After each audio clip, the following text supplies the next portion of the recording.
2 chữ trong là thằng tiếp nói cũng mệt rồi.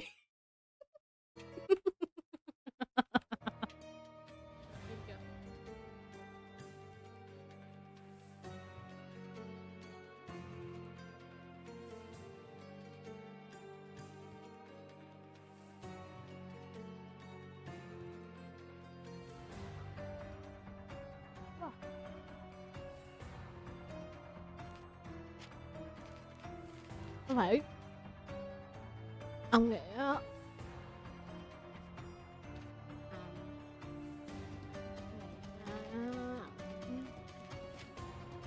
ủa tiếng gì đậu tiếng Việt đây là cái đỡ bụng á language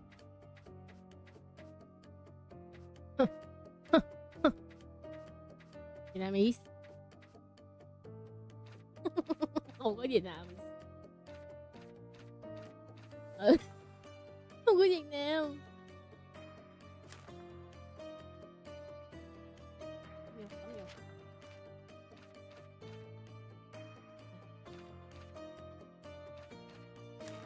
Thái Ấn Độ rồi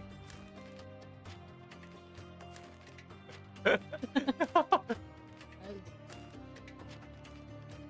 này Ukraine rồi Nga Nhật Trung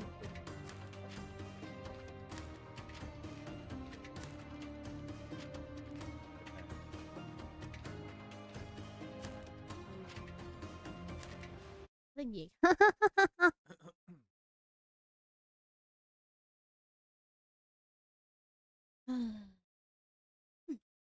hello chị chủ Sơn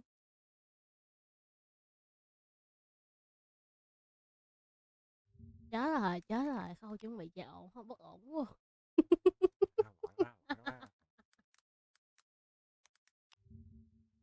Lý này quá lỗi luôn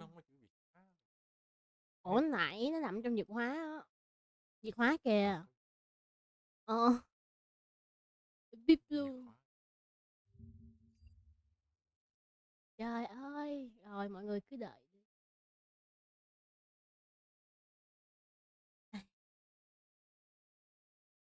Lý này bất ổn quá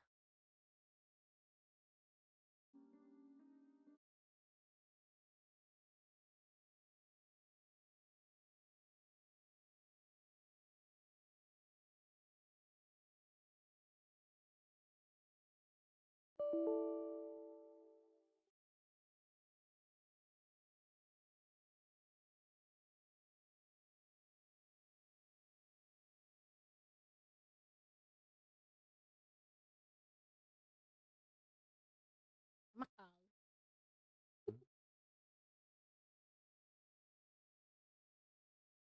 không được không được có gà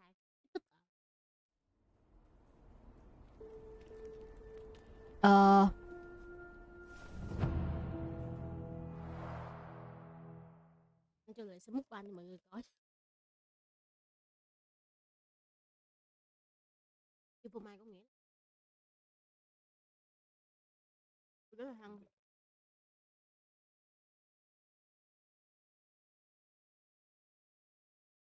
ok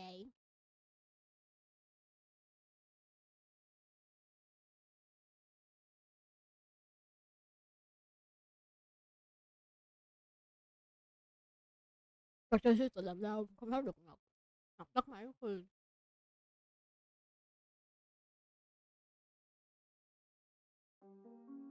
đấy ít như phải thế chứ là mẫu tử hay là sư phòng của tôi bây giờ là một xã hội để các con dân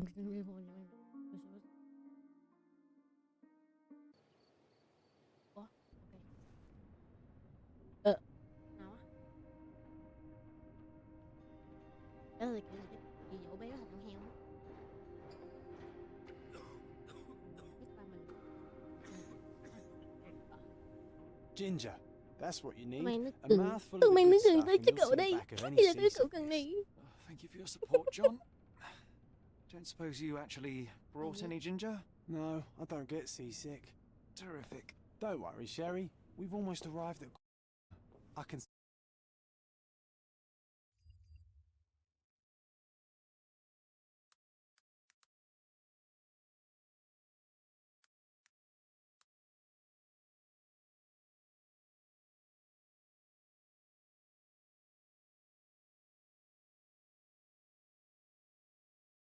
Đấy.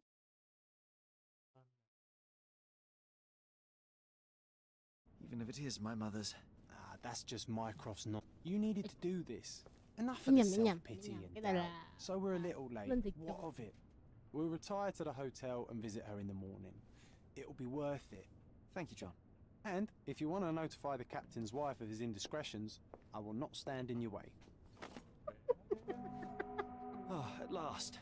I'm quite ready to get off this cursed boat. Thì bất cứ Come cái on. người sao? We'll go together.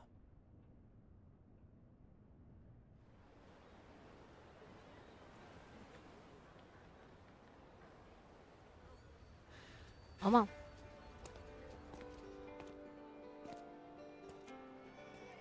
Đang tạm ổn. Cái này bất ổn lắm nha. Mà đây, mày sống trai vậy. Moriaty của tôi đẹp trai gì?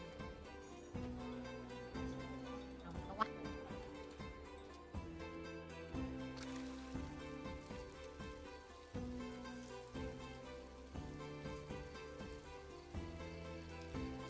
Biết cái rồi.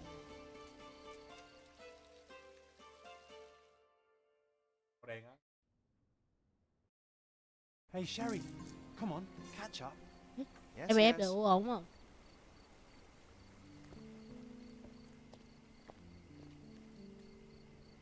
Hử?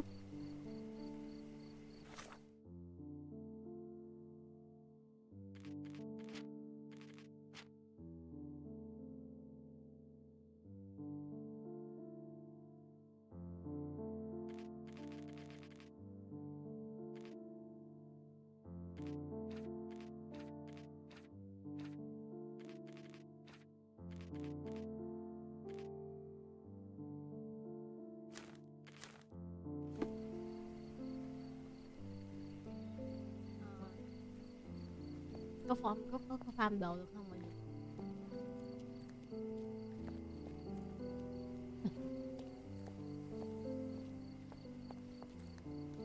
Sherlock, don't get lost in this huge garden. Follow the sound of my voice. Bà sẽ đéo. Welcome to Il Palazzo de Lusso, sir. If you need something, sir, please inquire at reception. If you need something, sir, please inquire at reception. Đồ.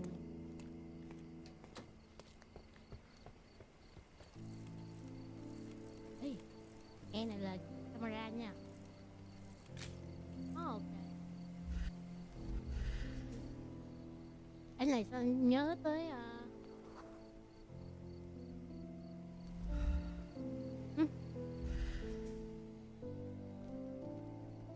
biết kiểu như là khả năng tìm manh mối của Salad đó.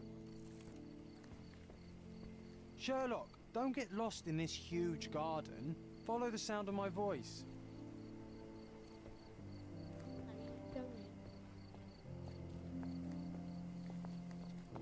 Hôm nãy mới vô coi ốc đủ à. Welcome to Il Palazzo di Lusso, sir. We just need your signature.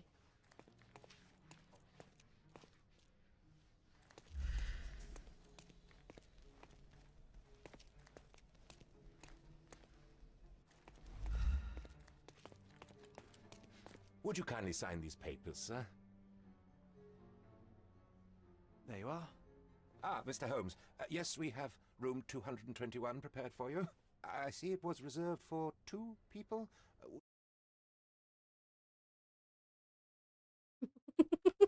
Good. Rooms are upstairs, sir. Welcome to Cordona. Hurry up, Sherlock. I want to see our room. I hope there's a balcony with a view.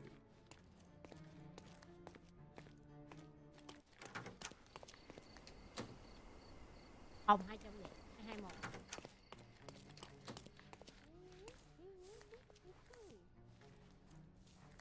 Hurry up, Sherlock. I want to see our room.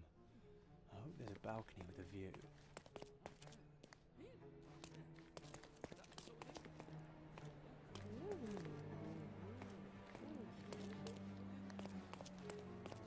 Nước ôm là bất ổn lắm.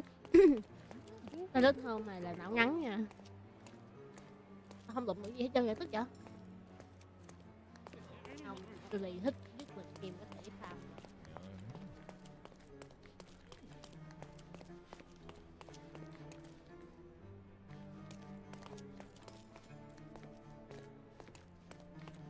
Hai một. Cầu 2. Đó kìa, còn 2-2-1 nè. Mình địch trái chứ. Tại nó không có đâu.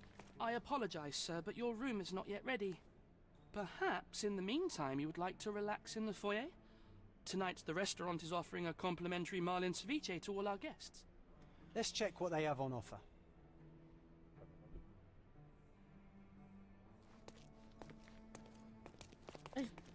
Nói nè. Let's check what they have on offer.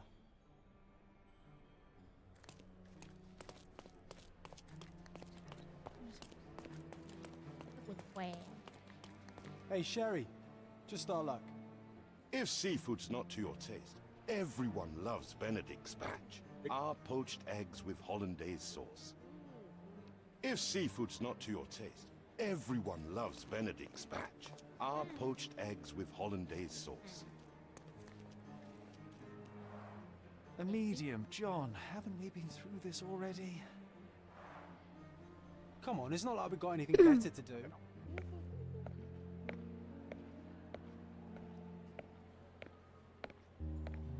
Excuse me, sir, but I believe Mr. Galici is conducting a séance at the moment. Perhaps you'd care to have your portrait drawn while you wait? Why? Pardon me. Why? Why should I sit for a portrait? Sir, it's art. It doesn't need a why. It is its What? own Yeah, but- justification. All things require justification, be they could be- objects, systems, or beliefs. How about art as the lens through which we see the truth of the world? That's backward. Truth is not subjective and not complicated. It's just the truth. It either is or it isn't. You do not need a lens to see it, just an open mind. Ha! La, That seems rather close-minded. la, la, la. Truth, like beauty, is in the eye of the Mọi người để ý bức tượng phía sau Tell không? me, what do you see? Nhỏ nha. Chouli đã chê. Mediocrity. Cái gì? Chouli đã thấy bà chê.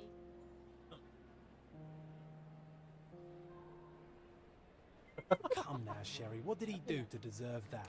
The servant mentioned ceviche at the bar, Sherry. You should grab us some, and I'll find us a table. Rồi thế là người sao phải hiểu vào cô. Internet rồi lo lắng. Không phải bảo tôi phải bỏ chạy. Nhưng nghĩa vụ của tôi đó các bạn như sao vậy?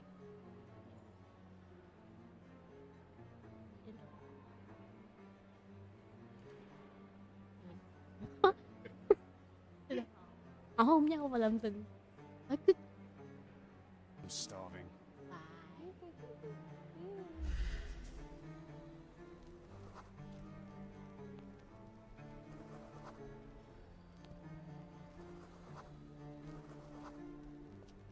Kinh sĩ là chứ sao? Phụ vũ công.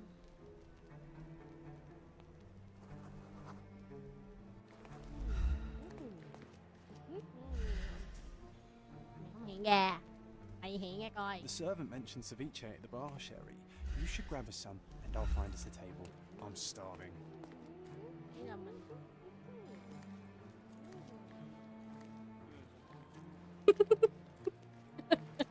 Okay, time to check if John found us a nice table for the evening.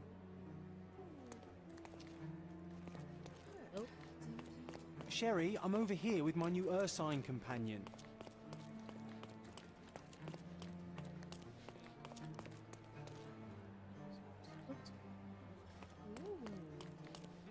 rồi ông nhìn nở nha. Có tầm vậy.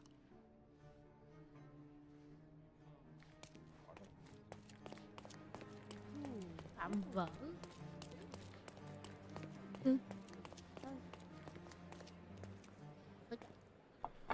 Cordona's even quieter than I remembered. It's going to be a long evening.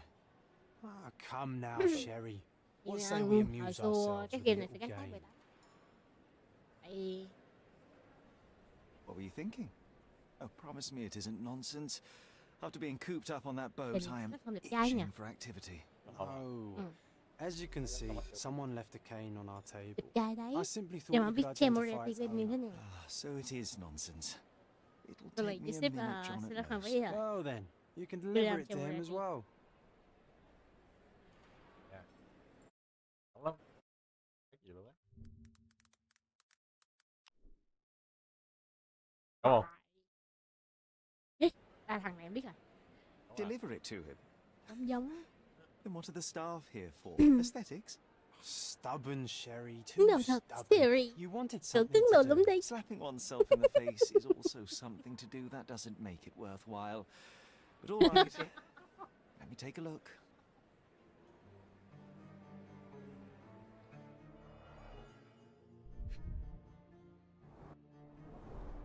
The cane is made of ebony. It's worn uncared for and bears the scars of numerous hits. The hand grip is a head of a golden Javanese statue, probably stolen from a temple.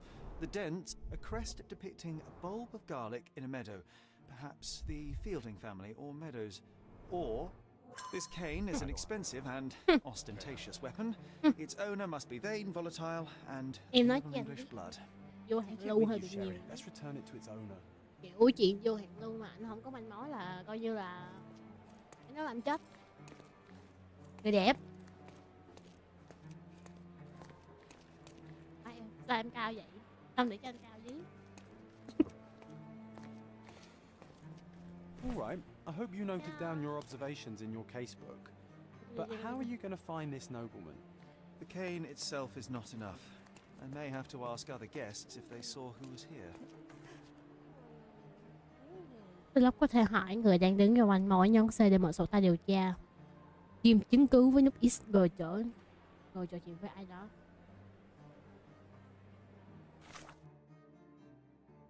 Lên.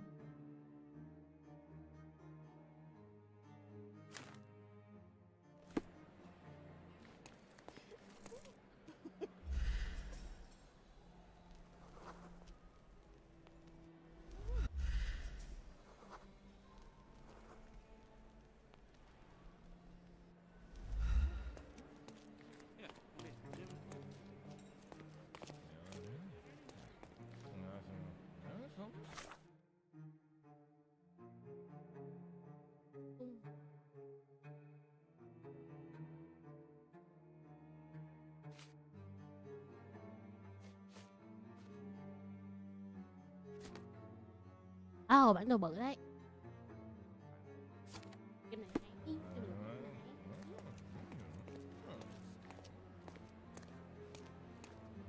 Pardon, monsieur, but I am not in the mood to talk. Có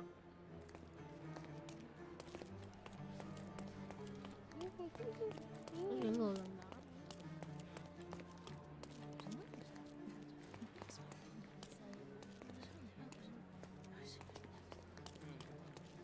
Don't ask me about the cane. I was with you the whole time.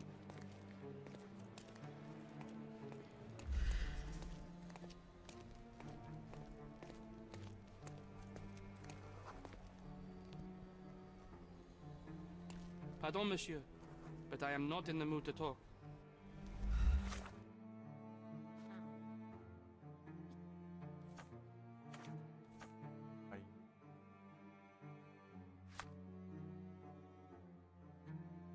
Em.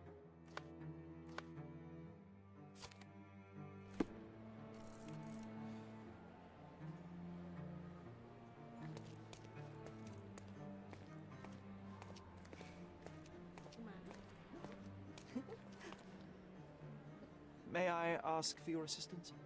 I'll help you, sir. You have my full attention. Có ba người có một đôi và một quen ngu. Những người quan sát không chắc chuyện gì. Rồi kia nhưng có thấy người khu vực. Well, even with your keen senses, Sherry, I doubt you'll find the cane's owner on your first try. And would you be confident enough to bet on it, my friend? Why not? Nút quy là Let's nút see how này good nè. you really are.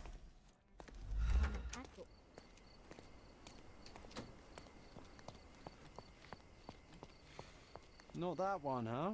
You lost the bet, Excuse Sherry. me, just one Don't question. let that stop your search for the Navy Excuse me, officer. what? I'm not sure I know. Excuse me, just one question. Excuse me, what? I'm not sure I know. Everyone's looking at us, Sherry. You sure you know what you're doing? Can I ask you a question? I can't help you with that, sir.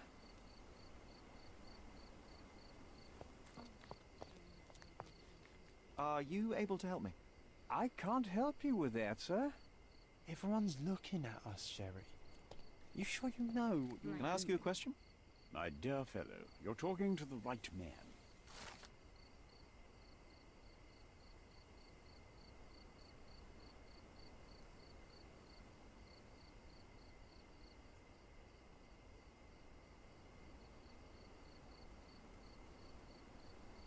Hey, Sherry, don't we now have the perfect excuse to visit the seance? I'm just going to give the cane to its owner. You will not persuade me to take part in this show.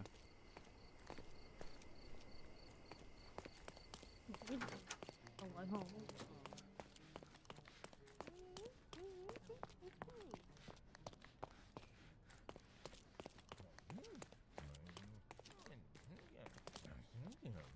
Are you able to help me? Sorry, but I never heard of this. Mình có thể nói chuyện với ông này nhưng mà trong phút sau. Can you satisfy my curiosity? I can't help you with that, sir.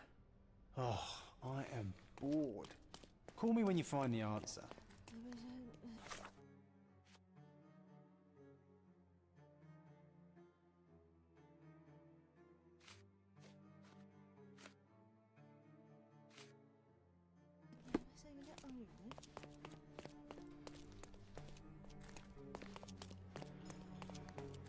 Bình thường.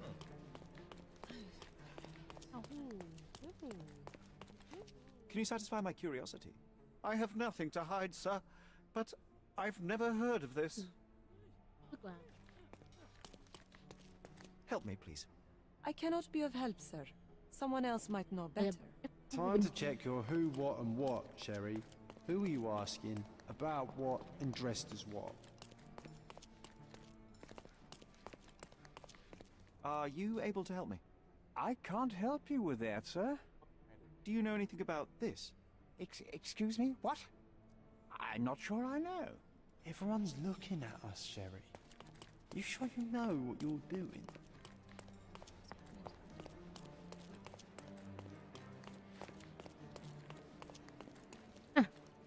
ra máy đây. Máy nè.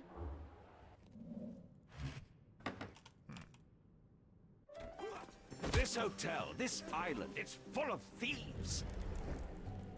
First my cane, now the diamond. Take your hands off me! Do you even know who I am?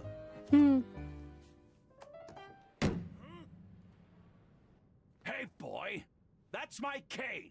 I get that a lot. It's a very common design. What? No, that's a custom-made. A joke. A joke. It was left at my table in the restaurant. I thought it deserved to be returned. Well, I'll be... It is rare to encounter a straight-fingered true penny these days. What a gentleman. But I must ask, how did you know I was the rightful owner? Lạnh.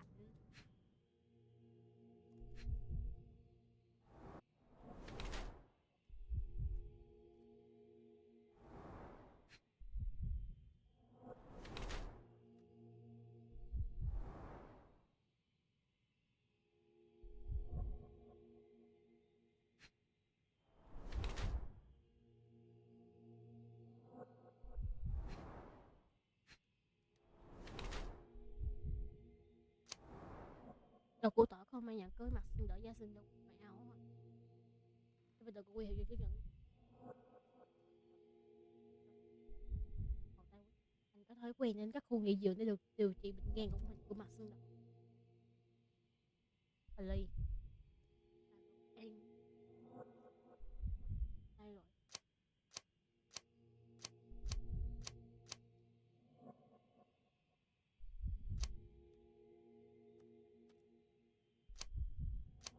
Có chìa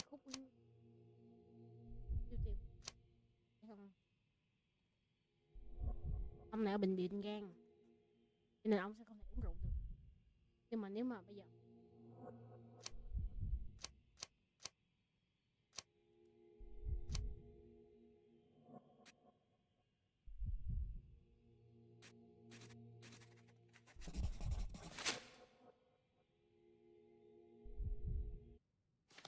Simple deduction. Your cane told me everything. I was after a British noble, and if one were to go further, one may... Well, you're half correct. I am indeed Lord... Well, you found my cane. Perhaps you can locate my... Holmes. And if a child can do it, then I'm sure the local police can suffice. The police? Why bother? I know this harlequin stole it.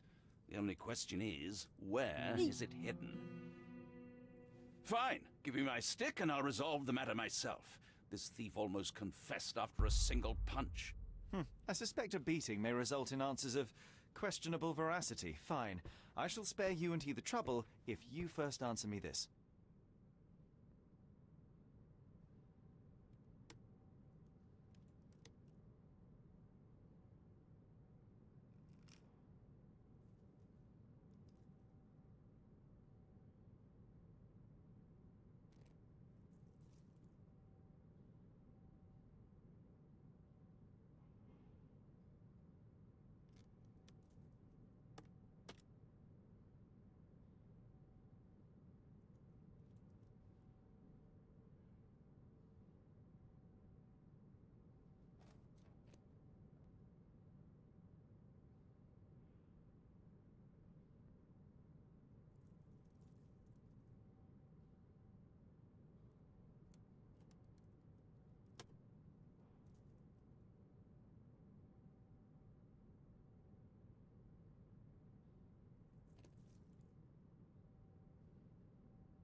You insist the medium robbed you during the séance.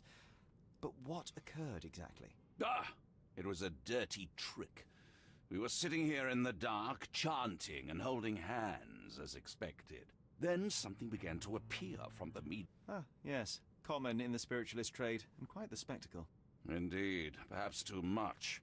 My beloved Emma screamed in horror, and I stood to defend her, attacking that cursed ghost. How brave. But my hand hit nothing. The medium jumped away from me and Emma fainted. I lit the candle and the diamond was gone. How does a priceless diamond become the subject of a séance? It is an unusual accoutrement. Emma wished to speak with its former owners. My grandfather told us it belonged to a Rajah, an Indian king. So you were summoning long-dead Indian royalty and, pray tell, you were expecting him to converse in English? To be frank, Mr. Holmes, I don't believe in ghosts. But Emma was fascinated by the idea of meeting a real king, even a dead one. Well, a crown is a crown. Can you describe the stone itself? A yellow diamond, not less than 100 carats, and perfectly egg-shaped. There is not another like it. Stay here, and don't touch anything. I'm going to investigate further. Don't fret, I'll be keeping a close eye on this thief.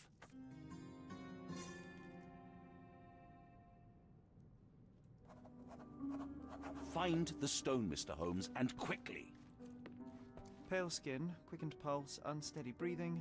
She's barely conscious. The feebleness of women. Really, Sherry? Poor thing. Was this covered on purpose?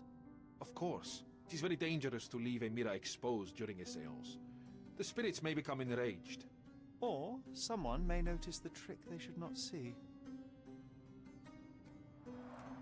Quite a display for the tremulous visitor.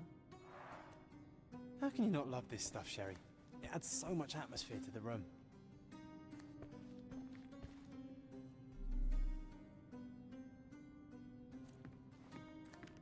Thank you for helping us resolve the situation, sir.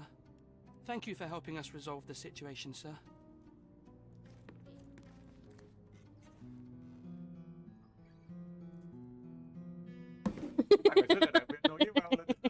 What happened here? Chỉ người I ta don't mà. know. The ghost. I summoned it as usual, but then it all went wrong. Nó kiểu The lady tôi screamed hả? and pointed at Tôi Lord à. Craven. And there was a shadow. Such a mystical force. It terrified the lady. And it must have taken the diamond. Who else could have?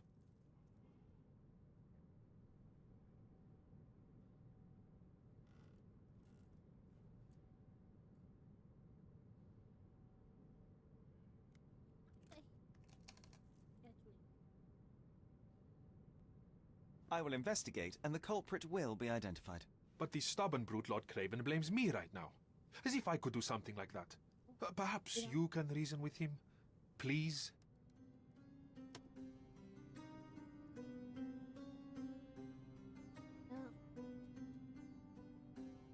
Di chuyển với em.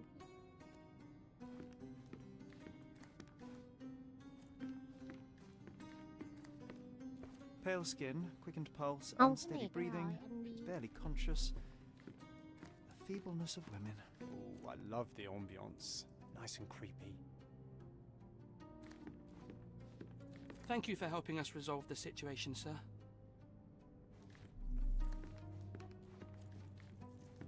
Tương lai. Tùy. This must be the ectoplasm. Too bad there's not enough for a proper chemical analysis. Ectoplasm. The ghost was here, There are light Sherry. traces of rouge on the edge of this wine glass. Đi.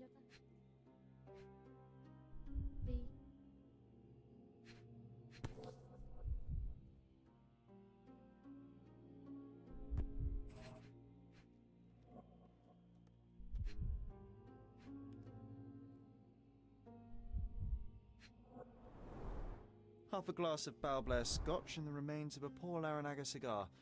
What else does a gentleman need? This must be the ectoplasm. Too bad there's not enough for a proper chemical analysis.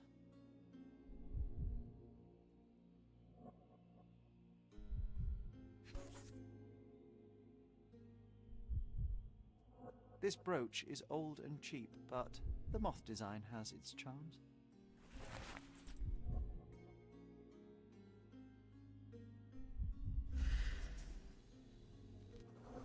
Hello tỷ tỷ. Yeah. Vẫn còn thiếu một anh. There are light traces of rouge on the edge of this wine glass. Phun sáng là một bình vang ư. Thiếu cái gì đó. Có đi.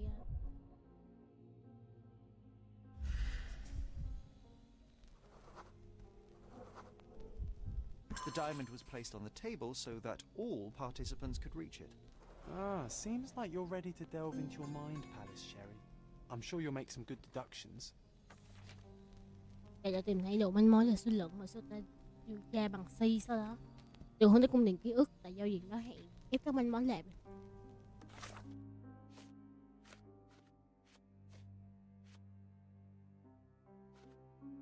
Ai có thầy đâu.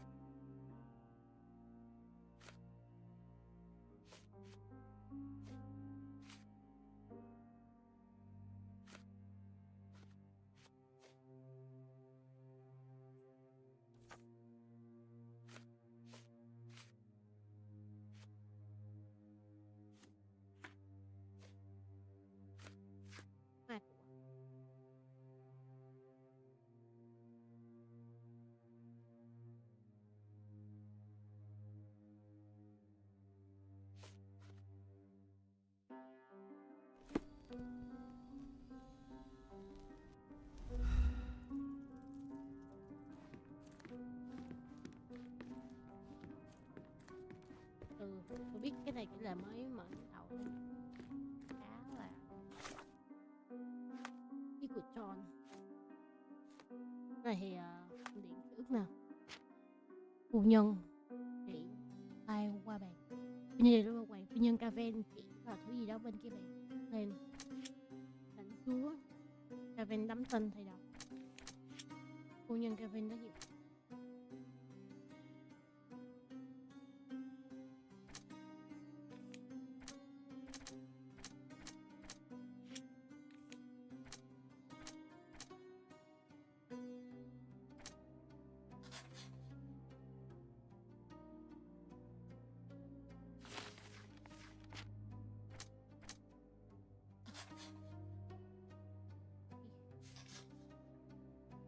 F hoặc là Tú à.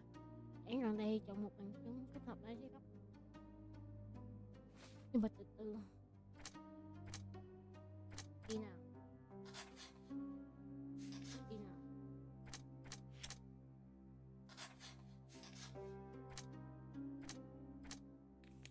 Á.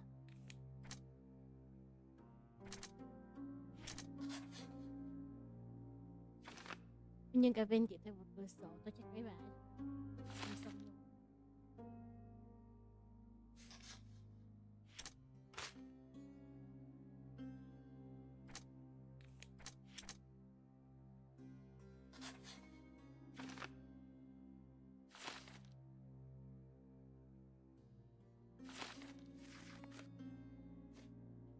Không xong.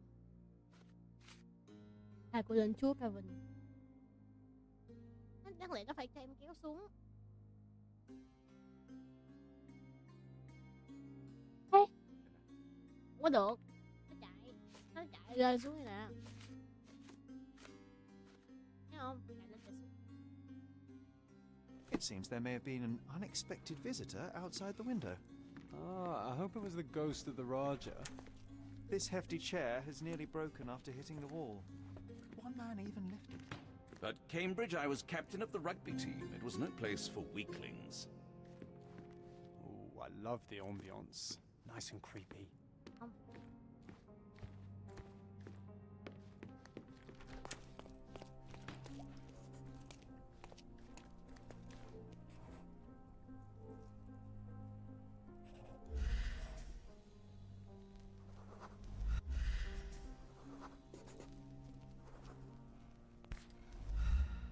Cốt giày.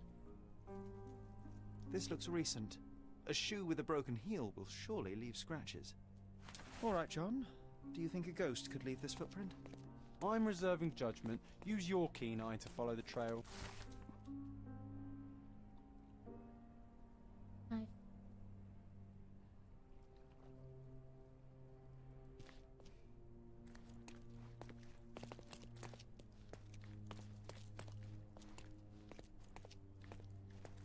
Are you able to help me? Excuse me? What? I'm not sure I know. Tìm chứng cứ.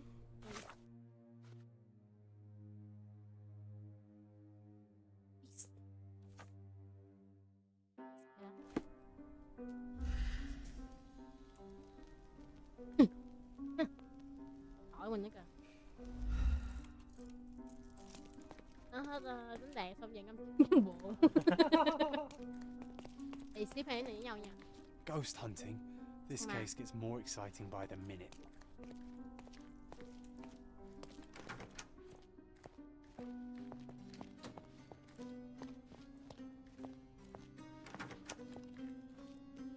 Có vải.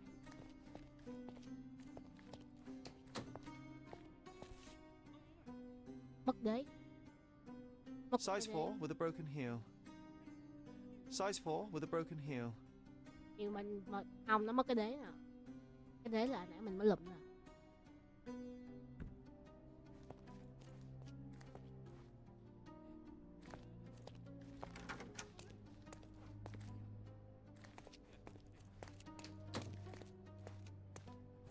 Excuse me, just one question. Apologies, sir, but I've never heard of it. Tức là cái người xuất hiện đó có thể là nữ.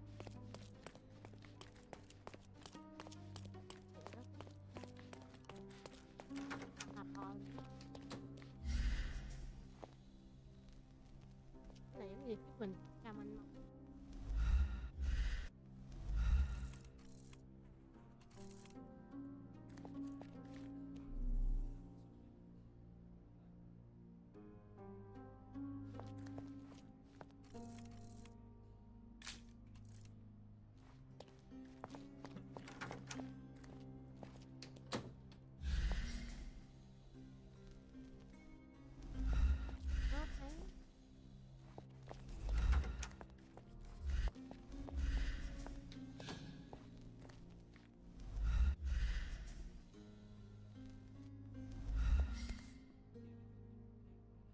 Size 4 with a broken heel. Bây giờ số 4.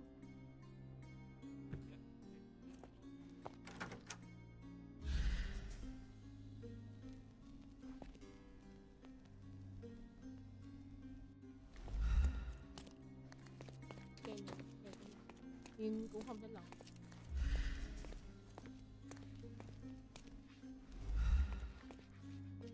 May I ask you something?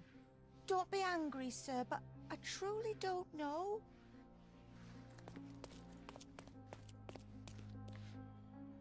Nếu mà là người mang là nữ thì Such a shame that Inspector Placido vanished. I'd feel much safer with him handling this.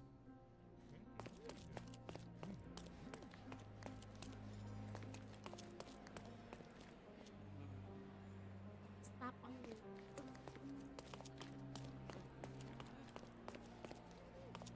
Chứ mà có là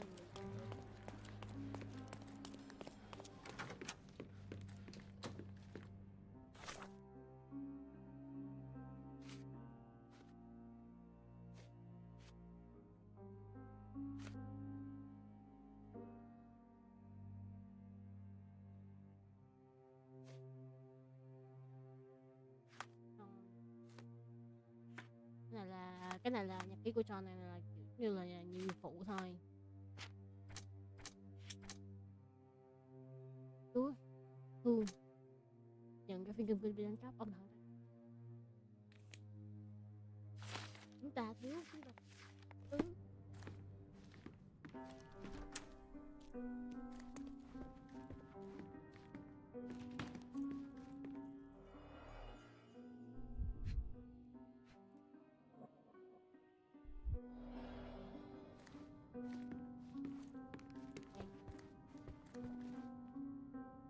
Find the stone, Mr. Holmes, and quickly.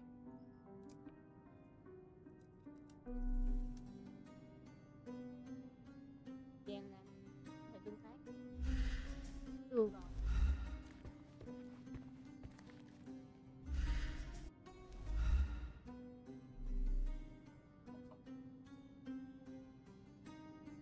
Nó chỉ là màu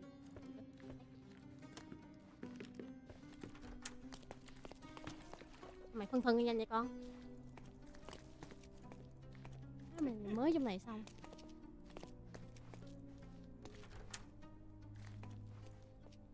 Tao mà đi vô trong là tao biết mày sẽ thấy không? Mất không mày? Này. À, ngay cái đi. Điên cái. Không, này mới nói nó không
Ý rồi đó.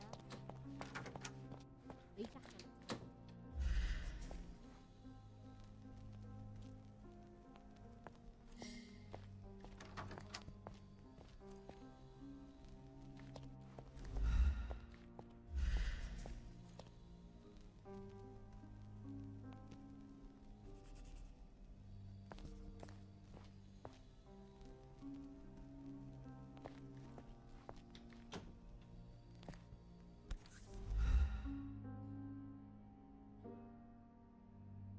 Size 4 with a broken heel.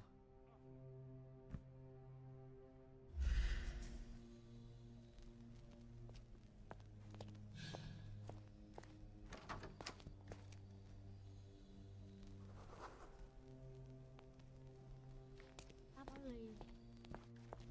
Bên kia thì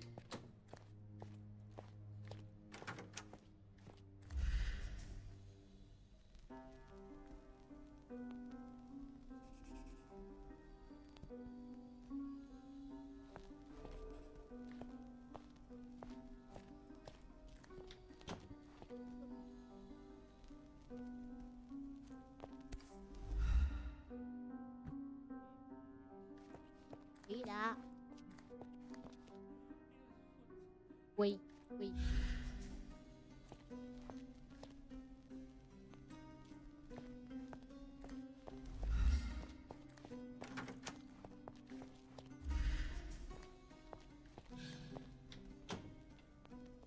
Bây giờ mình đi.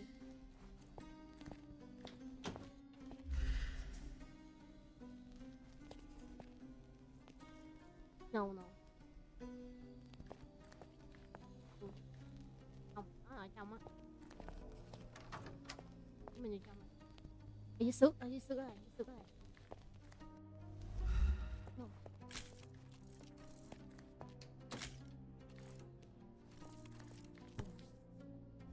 Đây, ép đi. Không chụp được.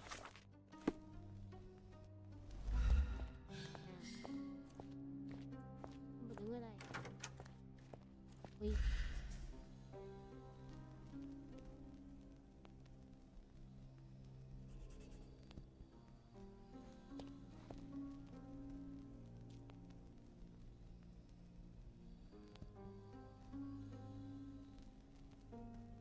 Rồi quần áo mặc.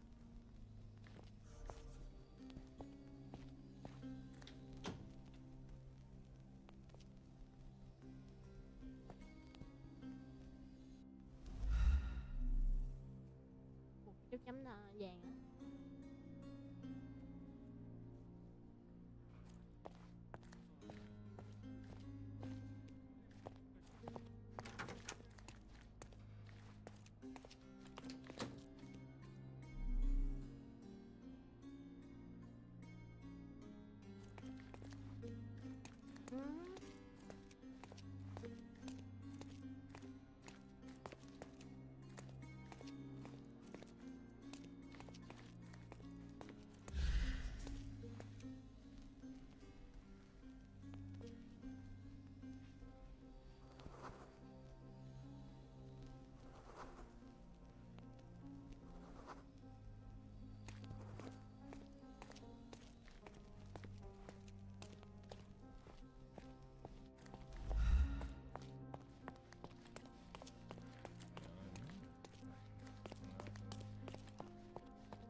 Đi đó.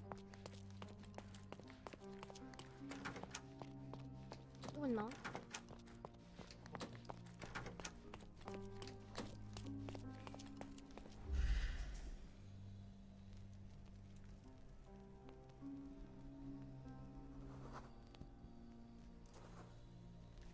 Có một sân này thôi. Không phải còn không tính. Về trong phòng không lấy. Thank you for helping us resolve the situation, sir.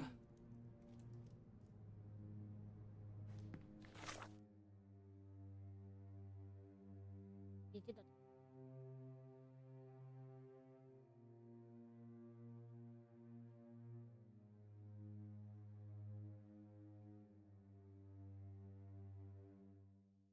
Vô sinh cá nhân. Điền.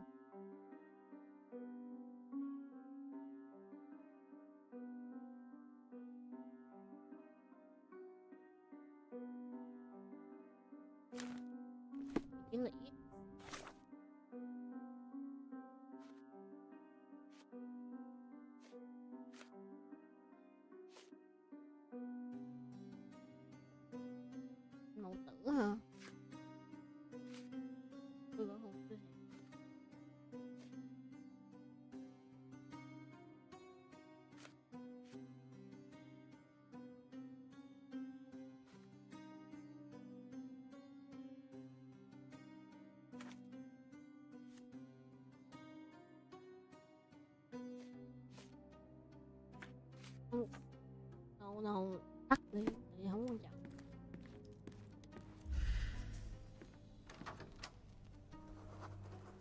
Rất giả. Em rất tức giận đọc hình ảnh. À, yêu. Trời ơi, mùi bí quá tỷ ơi. Mùi hết chiếc đường ơi. Rượu xanh nó cứ khói. Đi ra.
Im nào.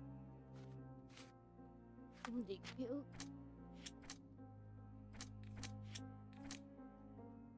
Nhưng mà để hai cái nhân chứng trong sân.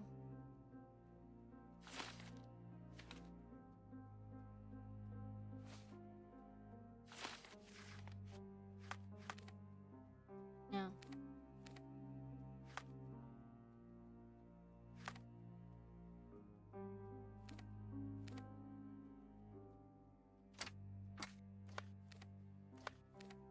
Một hồn không còn gì hết trơn á chị. Chỉ có phòng này thôi. Nhưng mà cái phòng này có một cái. Đâu?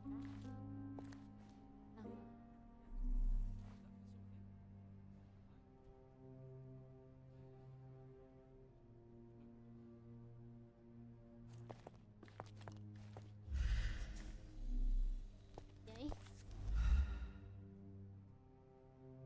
Bởi vậy số 4. Em bấm lên lời. Lời.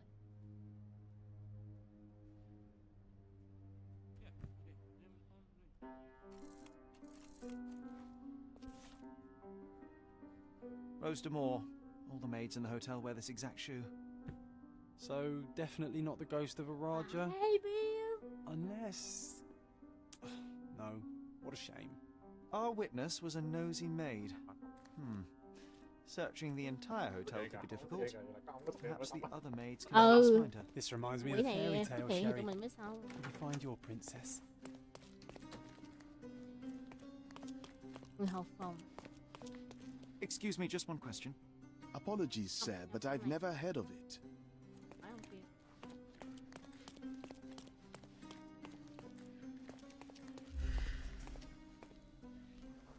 Help me, please. Oh, yes. I can tell you everything, sir. Cái này trên đầu.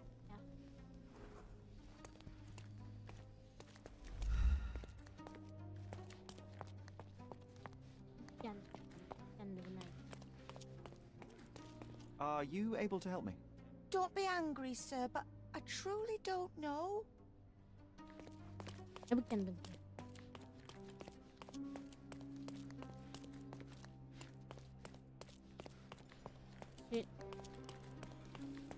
Finally, there you are.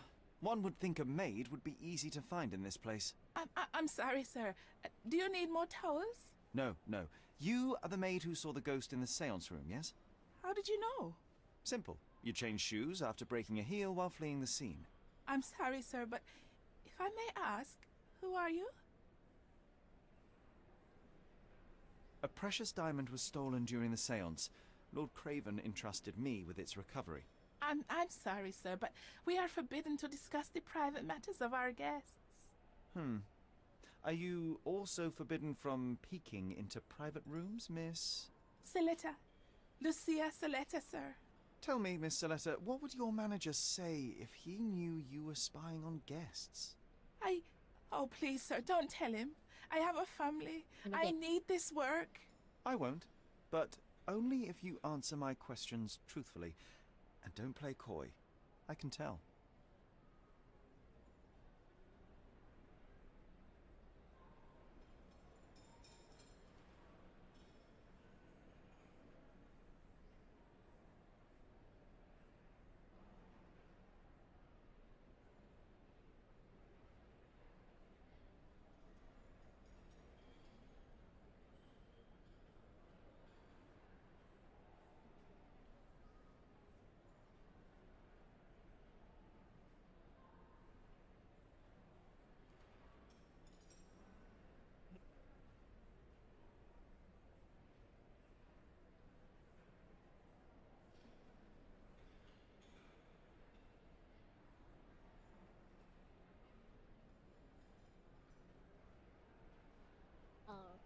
Describe what happened during the séance.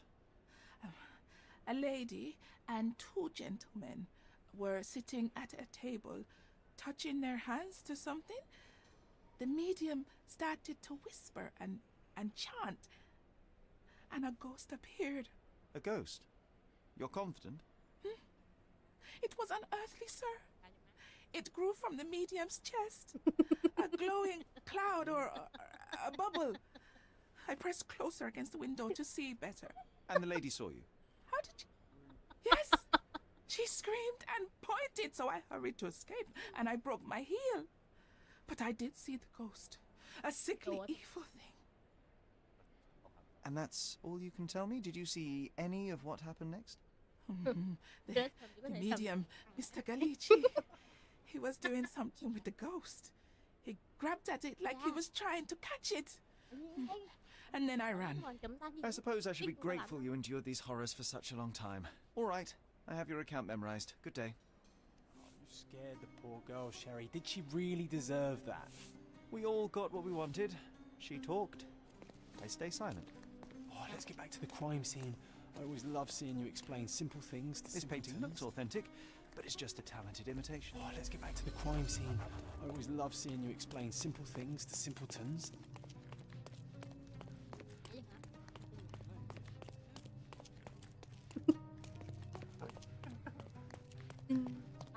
Ai xuống.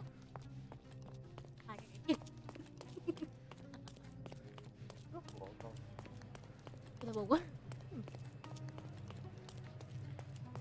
Lady Craven retired to her room to rest. Điều đầu tiên cơ sẽ là Lord Craven remained here until the staff reported that the medium was locked in his room. Bắt đầu là C.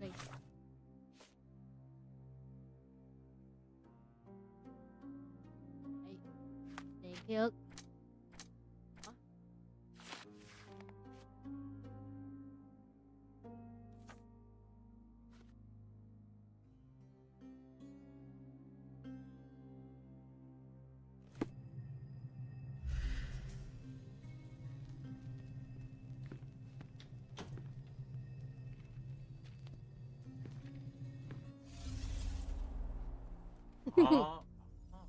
Như thế ngồi huyền thoại với Slack Home.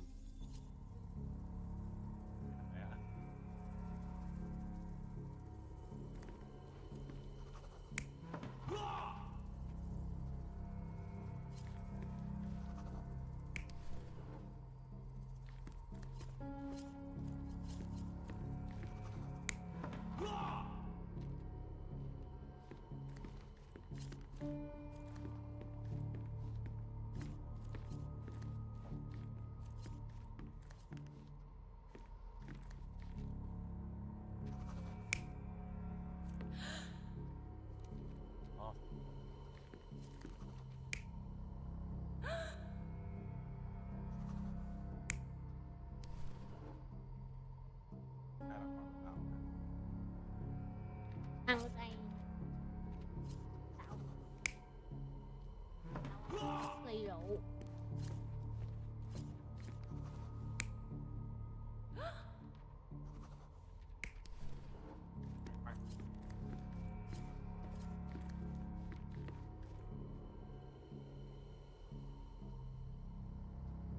ly trà vậy. Ly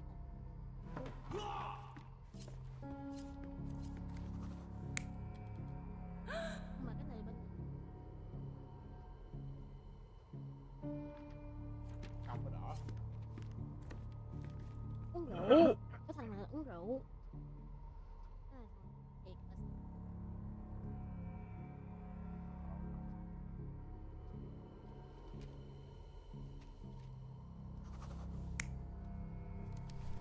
có khả năng là nó uống rượu thôi. Rồi là cái đứa này là khách bắt buộc nó phải mời kiếm đồ để nó mời.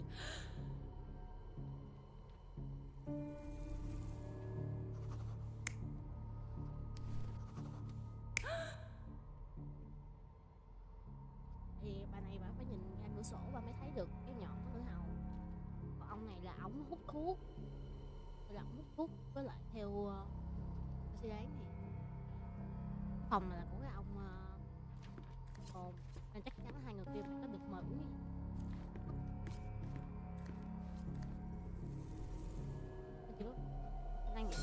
It all began when the lady screamed and pointed at the window. Lord Craven jumped up, ready to face anything, ghost or human. The medium shrank back in dismay.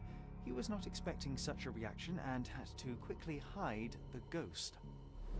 The lady was the only one left touching the diamond, at least until she fainted. Amazing. It's like you saw it with your own eyes, sir. Oh, I forgot that you were here. I guess I should discuss all of this with Lady Craven. The Cravens are upstairs in room 226. It is one of our finest suites.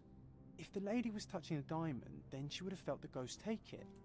What do you think it felt like, Sherry? A jellyfish?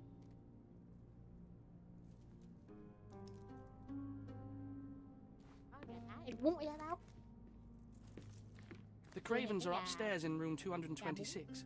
It is one of our finest suites. 226. Đâu anh trai? Hà gì? Tới này lên phòng em nhá. Ok. Xong rồi nó sẽ đánh đàn. Lên đàn của mình kìa. Ui đư. Bacchus would find this place incredibly dull, don't you think?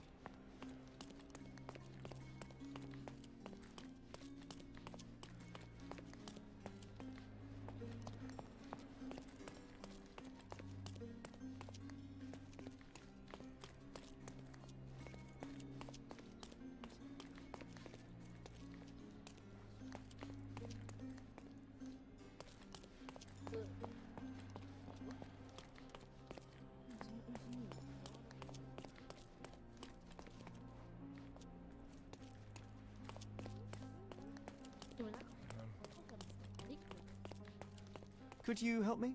I have nothing to hide, sir, but I've never heard of this.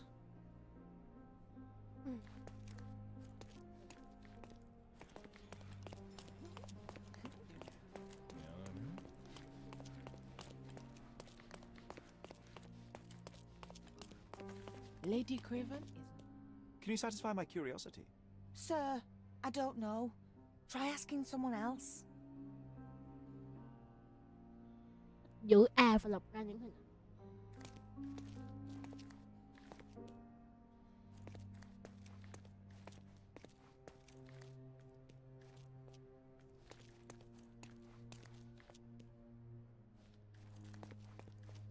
Nó để chữ A. Lady Craven is not who she seems. Remember her behavior in the hall?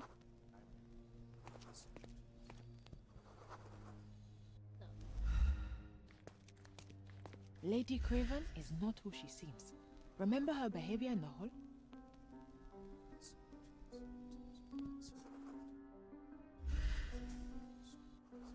Lady Craven is not who she seems.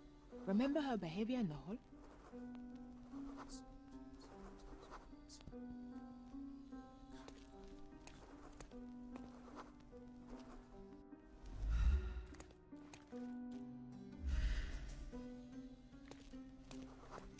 Lady Craven is not who she seems. Remember her behavior in the hall?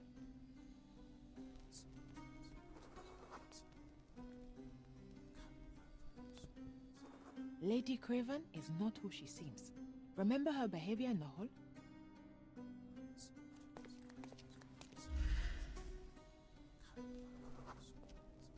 Lady Craven is not who she seems. Remember her behavior in the hall?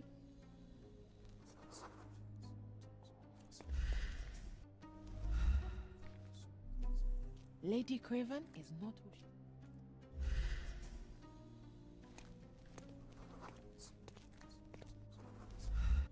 Lady Craven is not who she seems. Remember her behavior in the hall?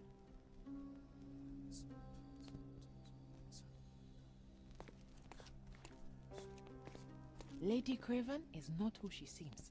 Remember her behavior in the hall?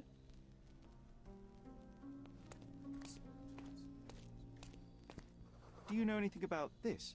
Sir, I don't know. Try asking someone else. Help me, please. I would never refuse a nobleman. But I know nothing, sir. This isn't working. You might need a different tack.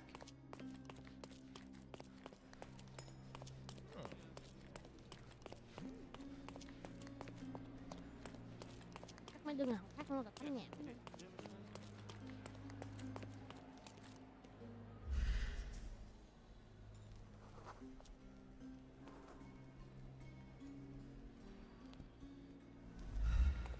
Can you satisfy my curiosity? Excuse me? What? I'm not sure I know.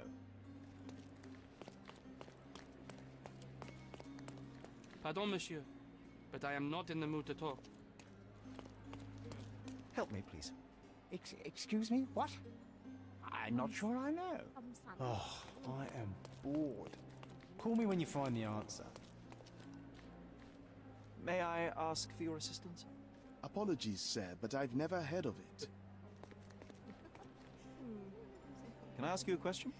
I'd tell you if I knew, but unfortunately, I don't. Oh, I am bored. Call me when you find the answer. Nhưng mà không chắc chắn được. May I ask you something?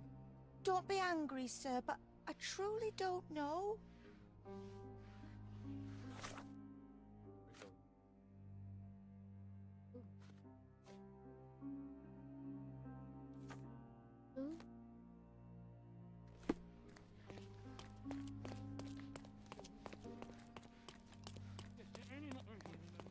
Dựng lại hiện trường hồi nãy á.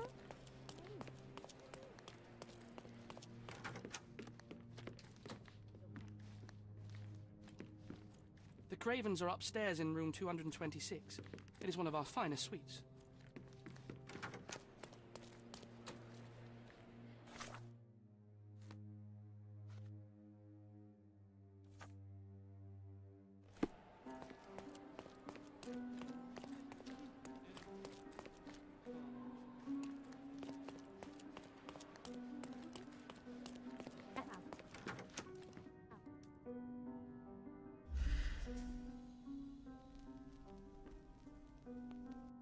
Bảo cái này xong rồi.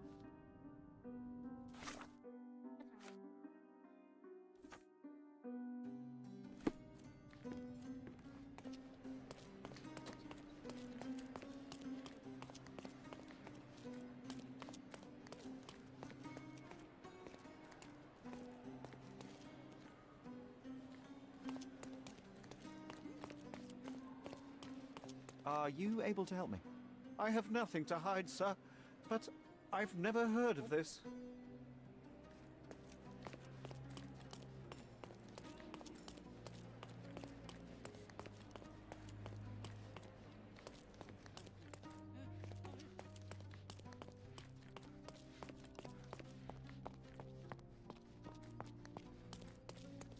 May I ask for your assistance?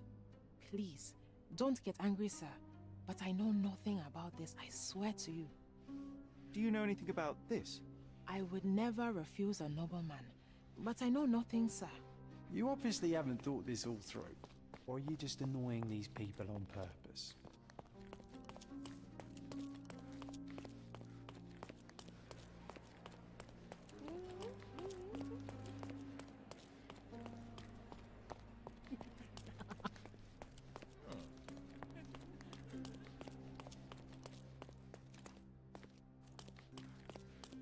Lady Craven is not who she seems. Remember her behavior in the hall?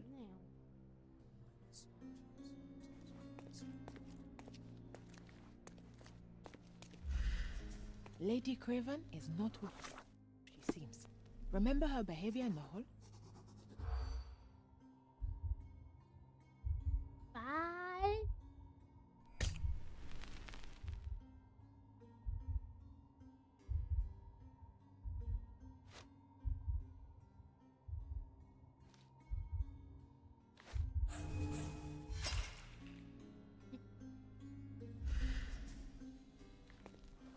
Lady Craven is not.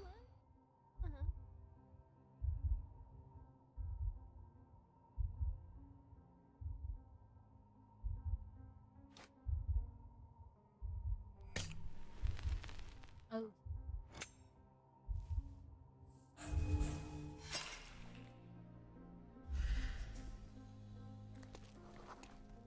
Lady Craven is not who she seems.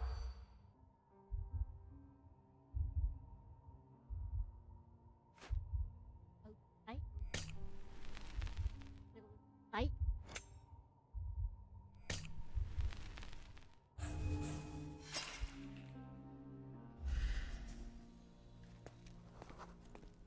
Lady Craven is not.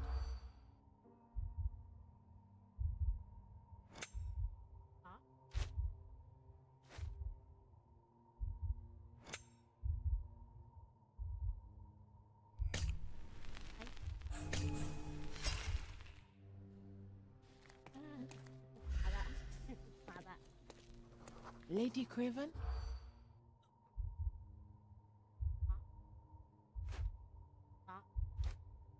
Đấy. Đó. Đấy. Đấy.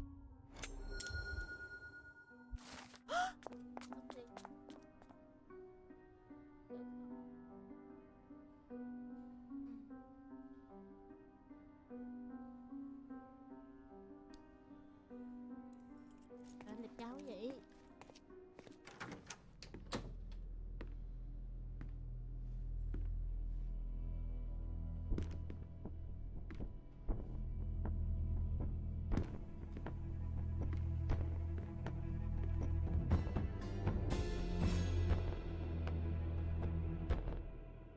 You're here, at last. I didn't do that. I swear, I found her this way. Well, I did have some questions for... Mr. Holmes, you said it yourself. They're children. Investigate a theft, not a murder. Fear not. I will tell them all I've uncovered. Please, help me. The police will surely... You were the only one who can find the truth. Look, after you left, I waited in the seance room and... And was your mistress there too? Oh, so you know? I suppose I shouldn't be surprised. Regardless, the staff took Emma to her room. She was still feeling dizzy. So you didn't follow her. Interesting.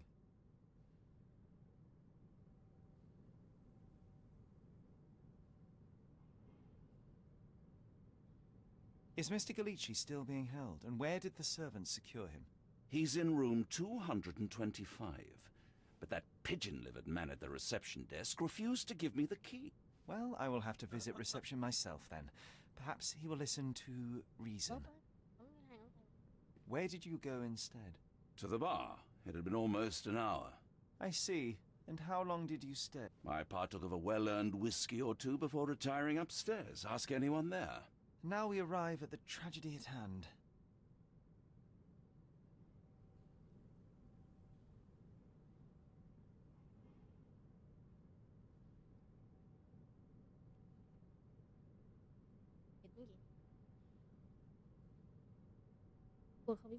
So what transpired after your detour to the bar?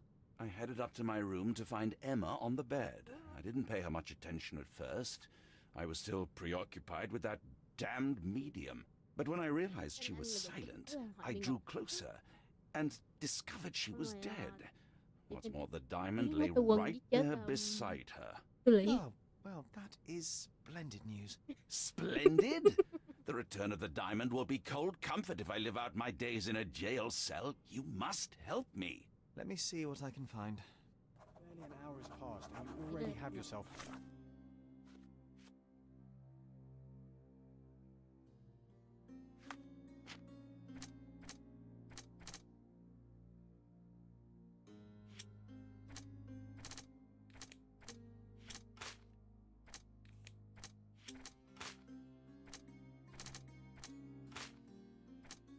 Không được.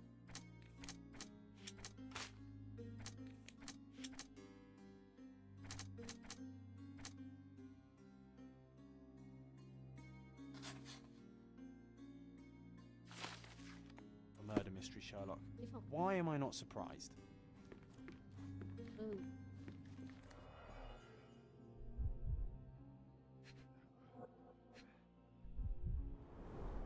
Strangled with bare hands, judging by the bruises.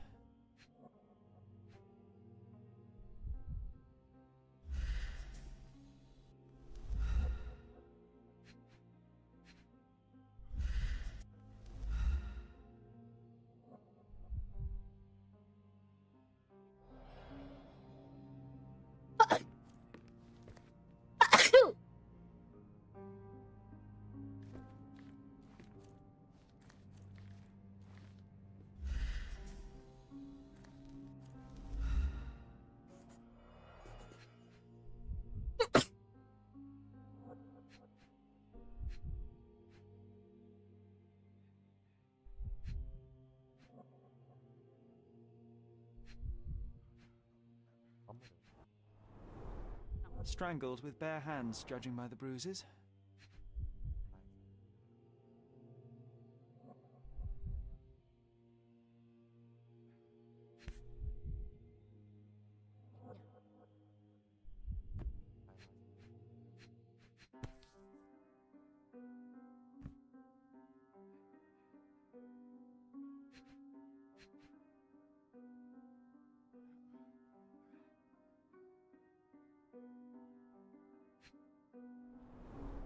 Everything was tipped out of the bed as if it was searched.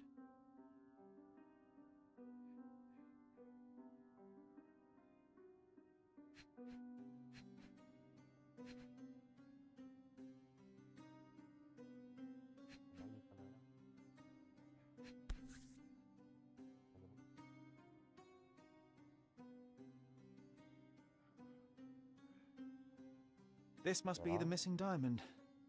A tremendous specimen, now forever tainted. Do you think she stole the stone? It's certainly possible, but we won't get her confession now. Well, there is a professional medium right next door.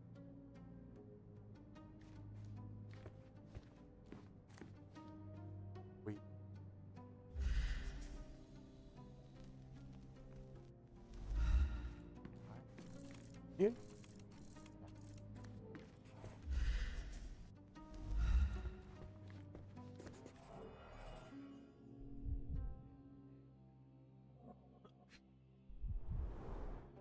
Fard Rouge Calomel Mascara, a real altar of beauty for the travelling temptress.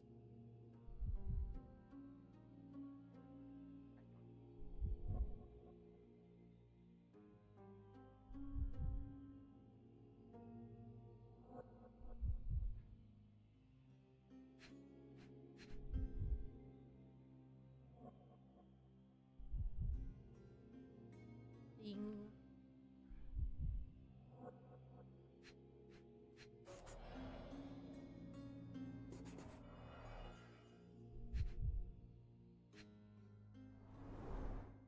Fard Rouge Calomel Mascara, a real altar of beauty for the travelling temptress. Người máu lạnh.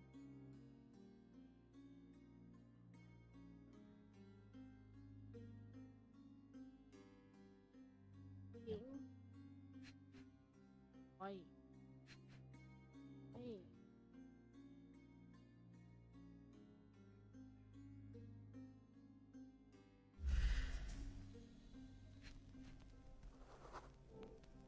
Aha!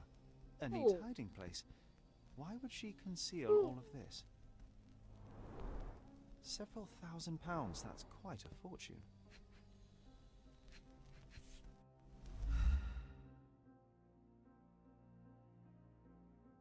Virtus Audacta Sapit, courage tastes bold. A unique family motto.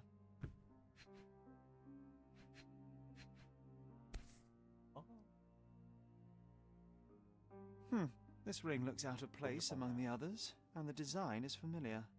The mystery deepens. A victim with a checkered past and poor taste.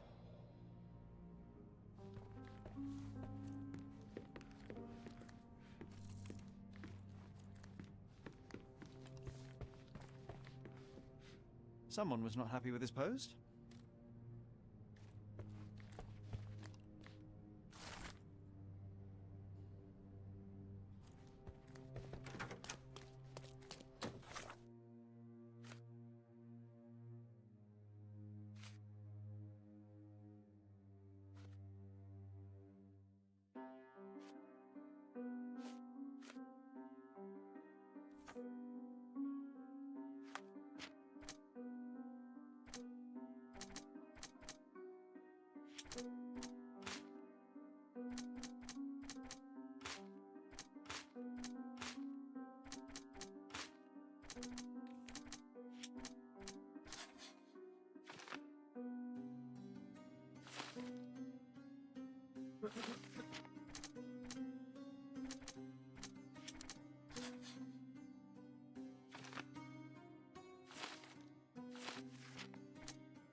Chọn bên kia không có gì hết trơn á, tại vì không có manh mối thêm cái thằng này rồi.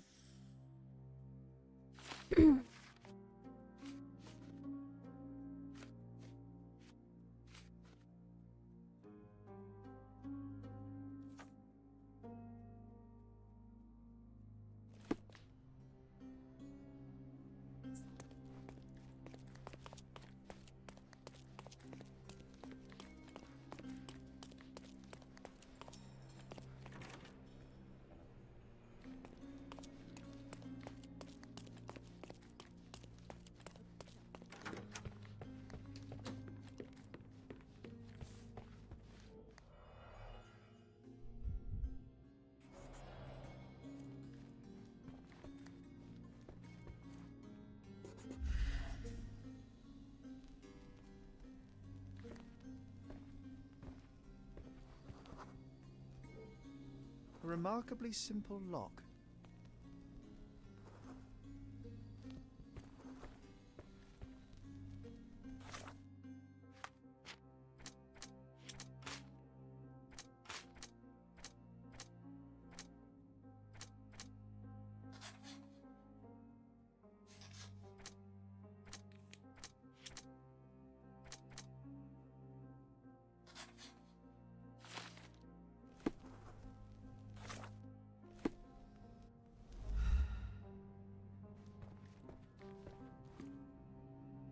So young and so dead.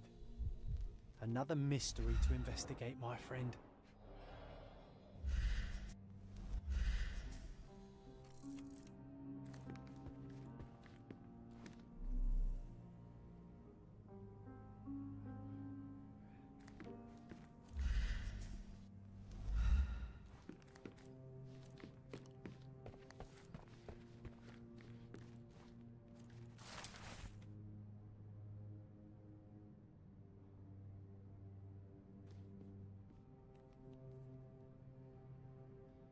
Someone was not.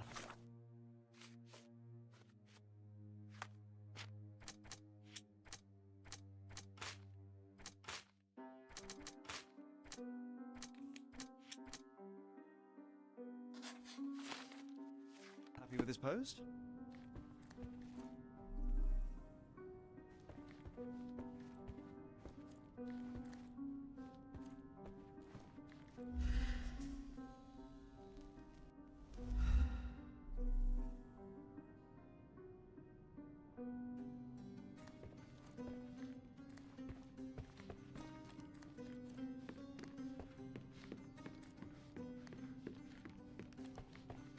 Có điên nha.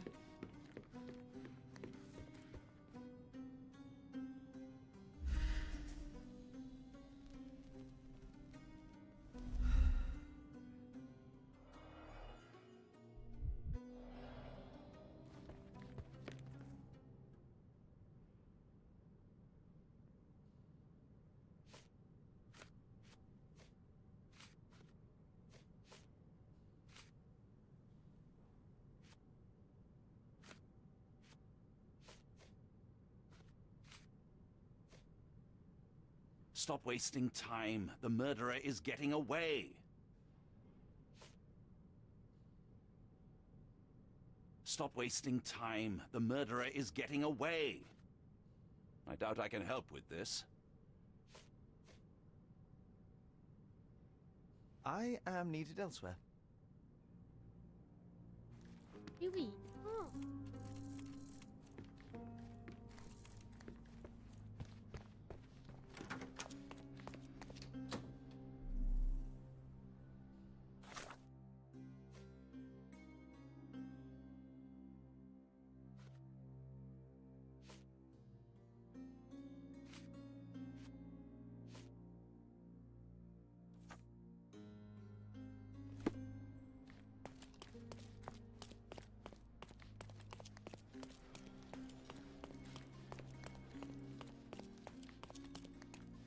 Whoa, what a breathtaking man. Those are the sharp eyes of a man with a bright mind. Giống mình. Almost like mine. Tiếng cũng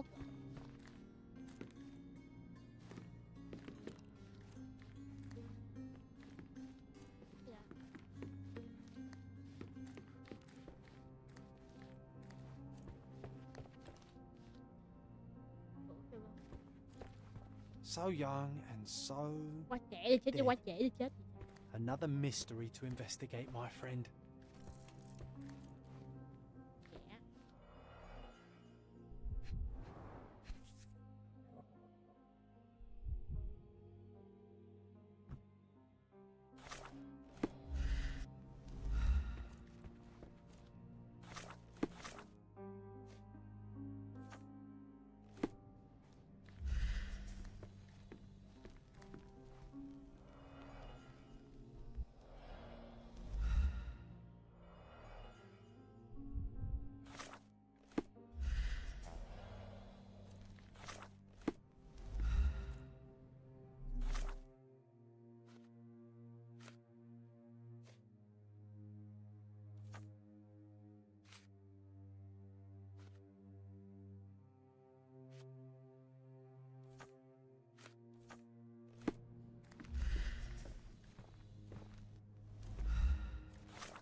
Không.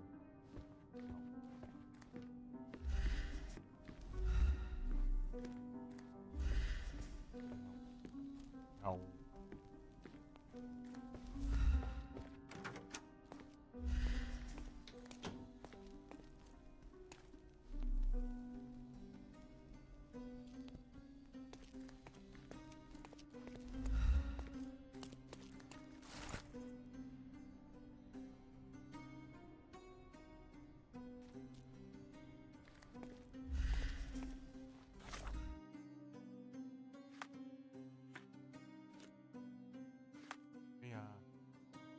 Cái mà đấy để ghép Đỏ nó không trời. Đỏ là không trời.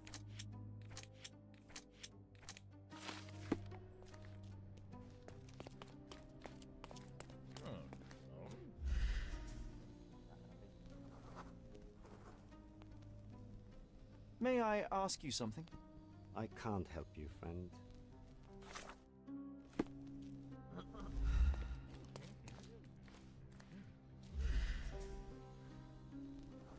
Libera. Libera.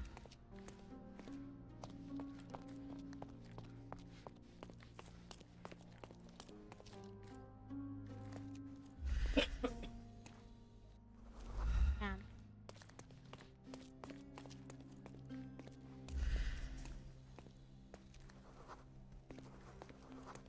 Làm.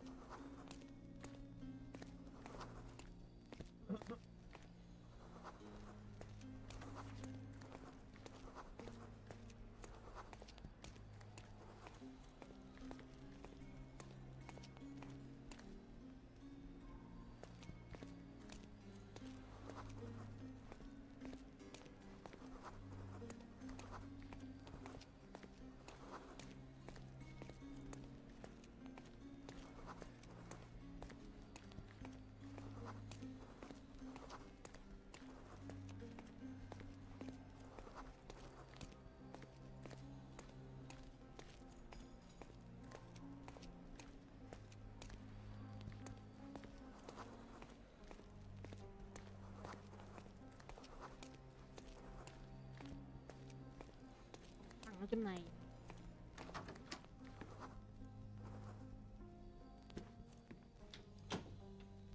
Mày nằm trên hay mày nằm dưới đây? Lên chứ. Tôi biết được.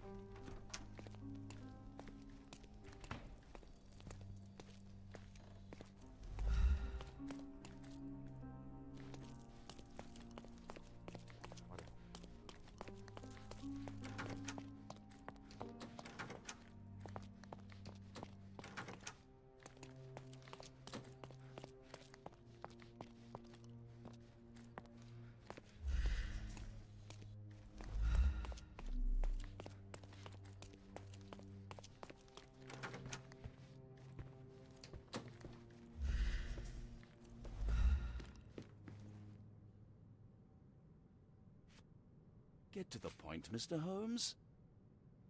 Get to the point, Mr. Holmes. I found these jewels secreted away. Are you familiar with them? Ah, it cannot be so. That deceptive wagtail. How could she do this? That sounds like a yes. These items were supposedly stolen from us during our trip. I must have spent hours reporting it all to the police. And it turns out she had them all along. The trollop. I'd kill her myself were she not dead already. Do you recognize this ring? Should I? It's a third-rate piece if ever I've seen one. I'd never buy something like this. Did you ever see Miss Emma wearing it? No. And why should she? I gave her enough jewelry that she could wear a superior ring every day of the week.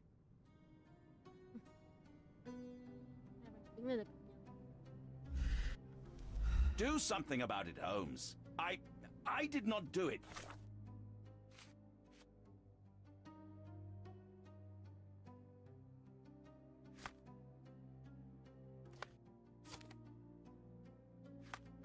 Khoan.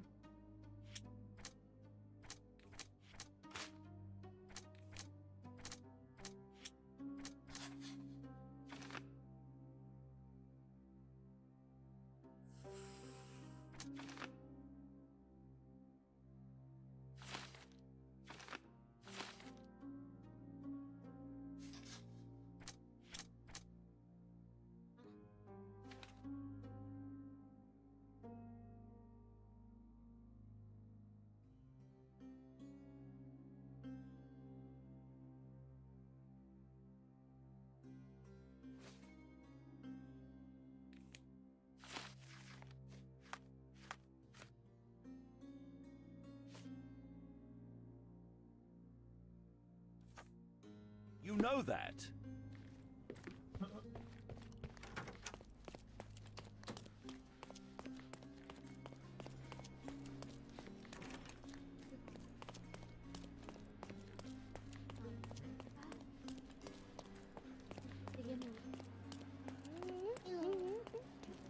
Hello, Ray. Chị đang rất là đau lưng với con game này. Tất cả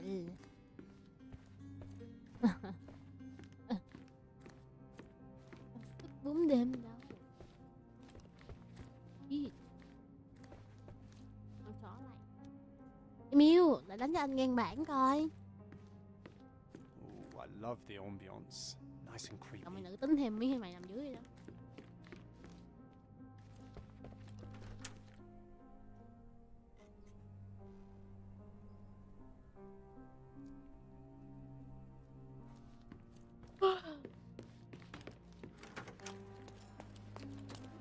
Này, tôi đã quá mệt mỏi rồi.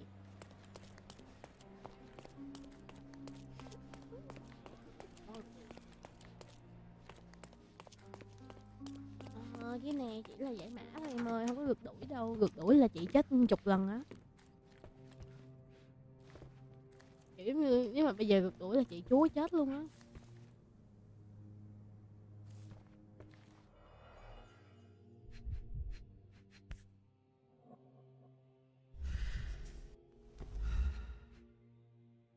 Cầm rồi.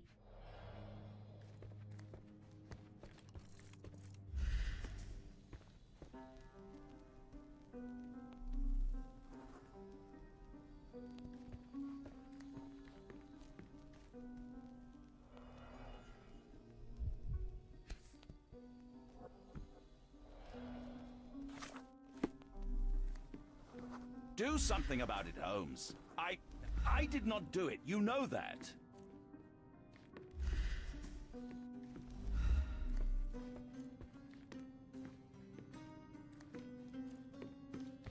So young and so dead. Another mystery to investigate, my friend.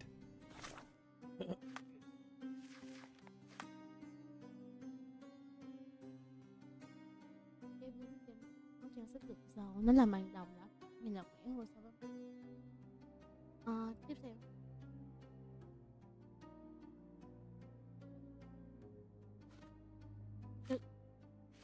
tôi tìm thấy một sấp tiền.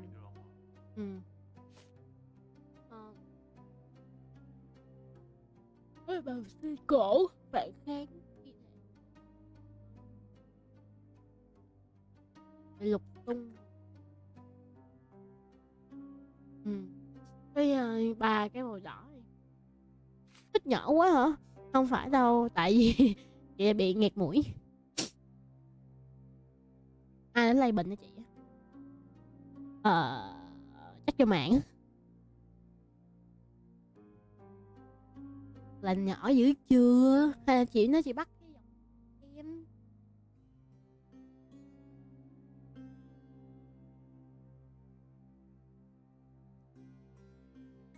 Ôi chị đang rất là đau lưng với con game này.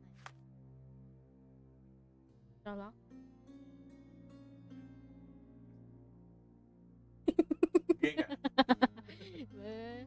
Em có thấy bồ gì chưa? Em có thấy bồ chị chưa? Đây chị giới thiệu cho em bồ em chị nè. Đấy, anh đẹp trai này là bồ chị đó.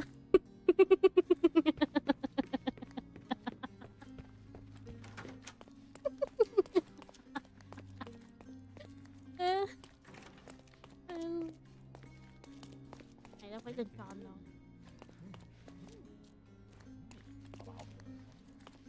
Help me, please.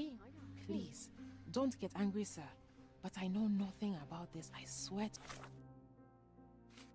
Trời ơi, cứu chị ra ơi, chị hết biết con game này rồi.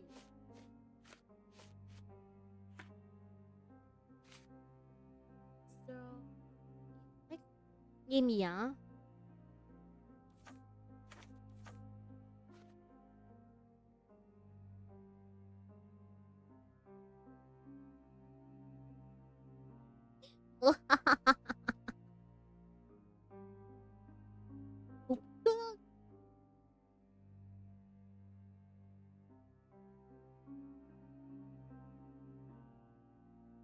Em dạy. Chị cũng rất là mệt mỏi với con game này. Tại sao Trung Quân lại có thể lựa cho chị một con game này chứ? Một sự đau lưng không hề nhẹ. Nghĩ vậy ai chơi?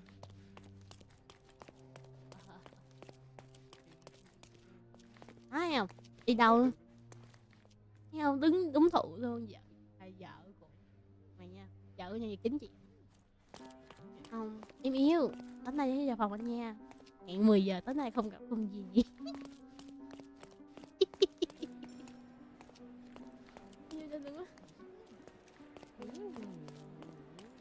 Sorry. Maybe a guest noticed him. Vậy là phải đi tìm kiếm. Could you help me? That's a question I can answer.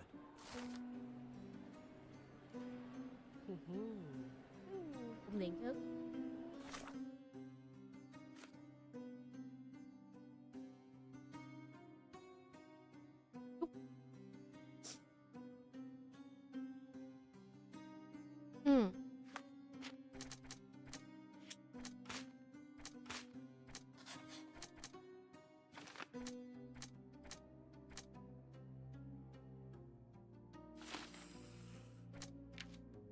Lãnh chúa Raven chính là kẻ giết người. Lãnh chúa Raven không kiểm soát được tính tình của mình khi biết được Emma chậm đồ của mình. Trong cơn giận, ông đã bóp cổ cô ả. Ít chân, khoan dung.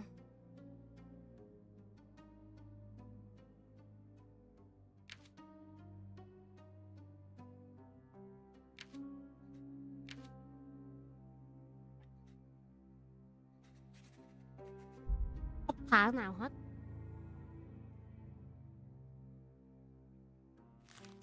Bây giờ tha hay không? Tha hay không tha? Không tha hay tha nó một lời. Yes. Yêu hay không yêu? Cũng yêu anh yêu nói một lời. Nếu anh có yêu nó đi ngày xưa.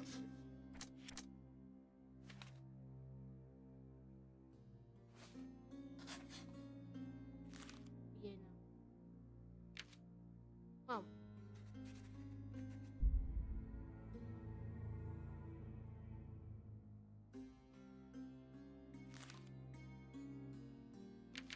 Không phải cứ một ai.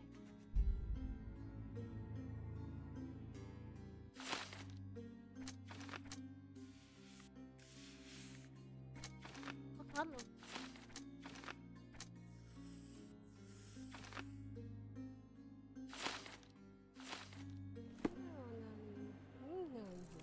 Nghe mày lùn.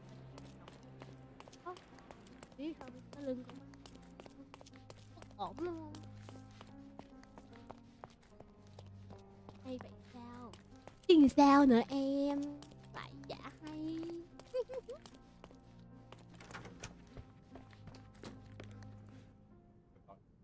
I cannot cover for you, Lord Craven, the facts. It wasn't.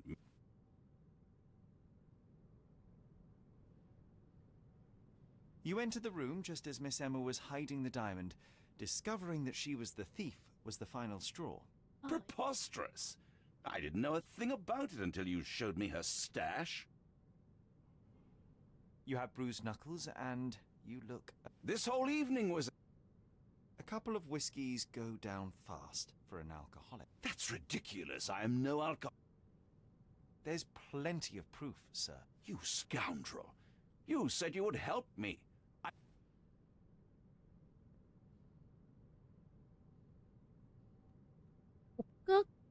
You are dangerous, Lord Craven. Beating your servants is one thing, but murder is another. I'll get out of this, Mr. Holmes. Don't you bastards dare touch me! Holmes, you'll rue the day you gave me my cane when it comes swinging at your head! If Craven wants to claim his innocence, he should be more careful how he talks. Money talks too, Sherry. Let's hope it's not too loud.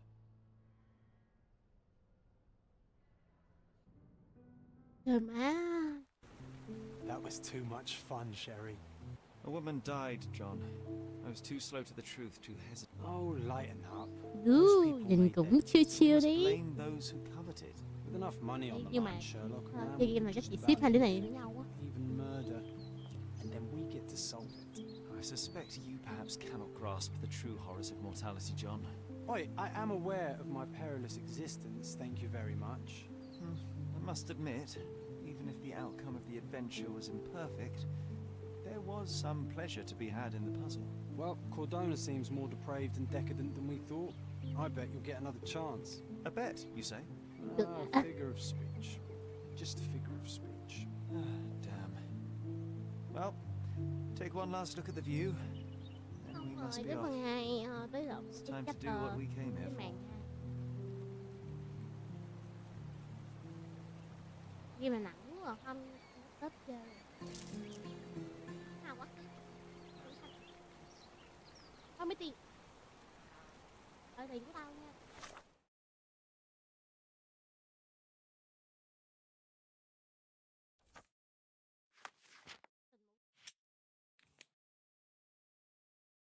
Người bạn tưởng tượng. John là bạn của tôi từ thuở nhỏ, tôi không nhớ được lúc nào mà không phải không chấp nhận người duy nhất thấy cậu ấy. Thằng John là người mình tưởng tượng Bây giờ chúng ta sẽ kẻ thịt nhỏ trong mơ. Mọi người nghe cho lời rất nha. Sherry, I forbid you to spend another night here. The hotel's reputation won't survive a second investigation.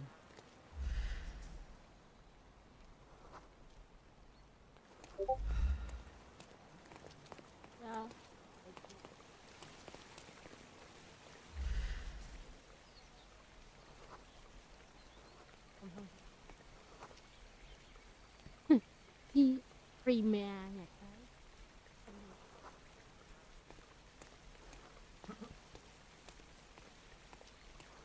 Chữ mèo.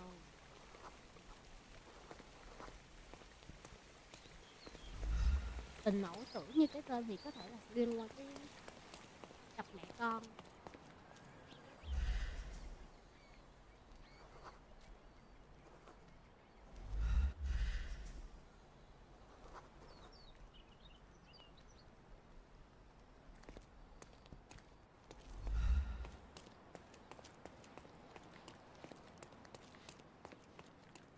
Come on, Sherry.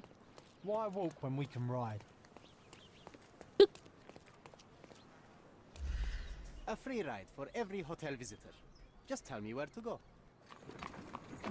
Chúng ta sẽ đi di chuyển.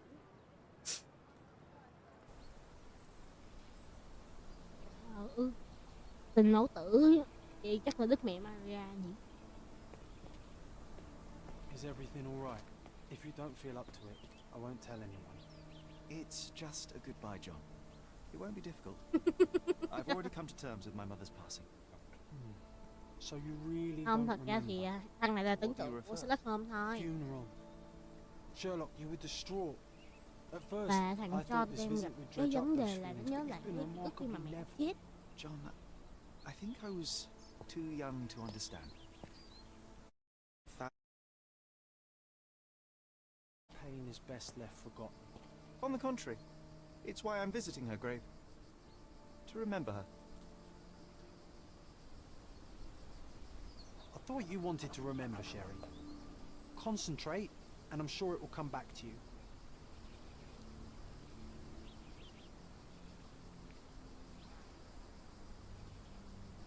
Rồi đây là nghĩa trang đúng không? Có thể đây là nghĩa trang đằng sau nhà thờ của Đức Mẹ Maria. Có thể nha. Tại vì Chouli không có thuộc kiểu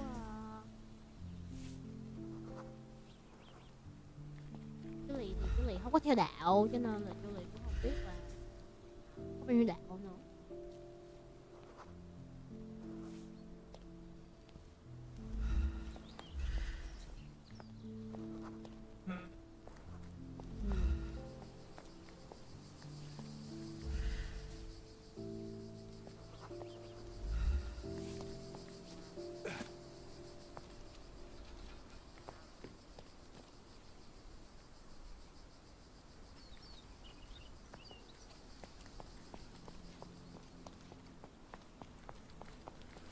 Do you know anything about this?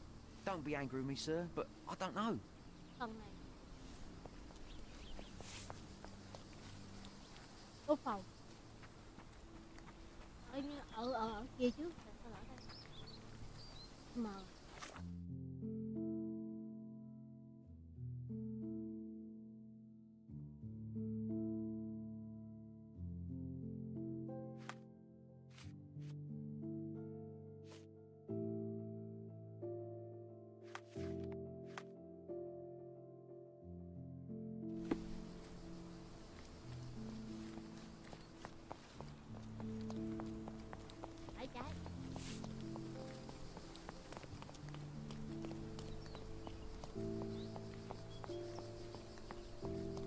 Cái bộ cái gì lực cái gì sao mà có thể đã chiên chục hiệu mấy đứa khác.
Bạch kỳ đấy em. Nó là làm cái kia à.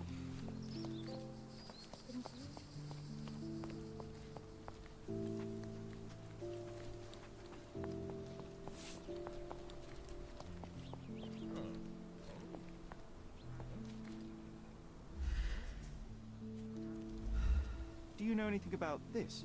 Doesn't remind me of anything. Someone else can help better, sir. Do you know anything about this? My family is starving because of people like you. Go away. Time to check your who, what, and what, Sherry. Who are you asking? About what and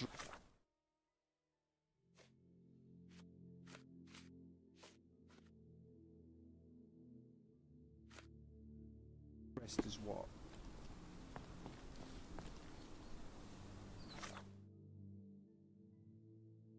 Y chang mà.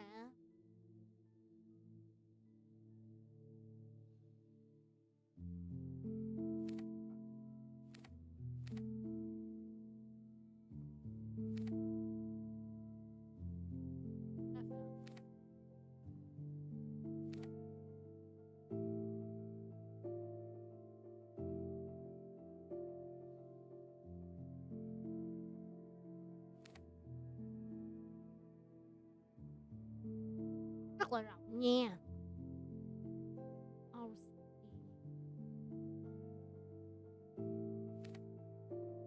Tư nhân. Phải. Đúng rồi.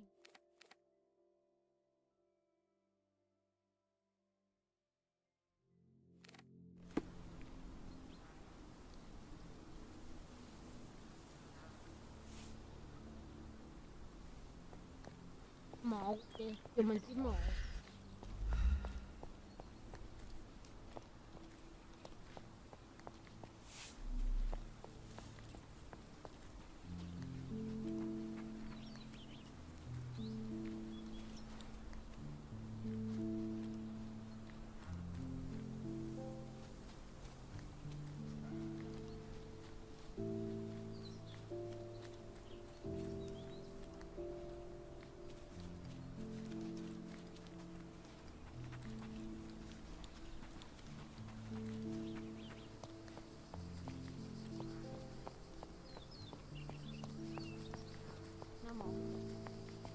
I thought you wanted to remember, Sherry. Concentrate, and I'm sure it will come back to you.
Đừng có để mất.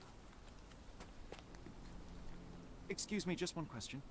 There is no amount of money that would make me talk.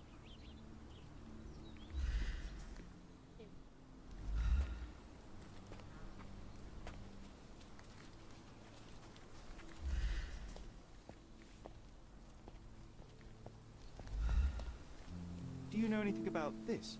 Your money doesn't impress me. Time to check your who, what, and what, Sherry. Who are you asking? About...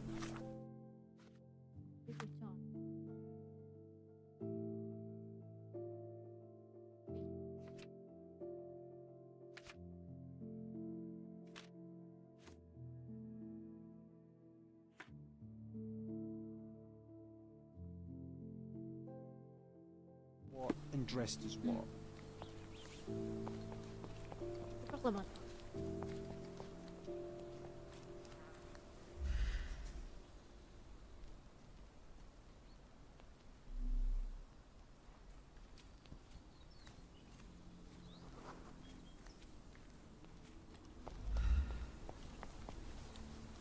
nó mắc mệt ghê nha.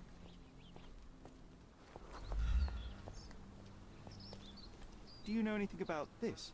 Don't be angry with me, sir, but I don't know. Con.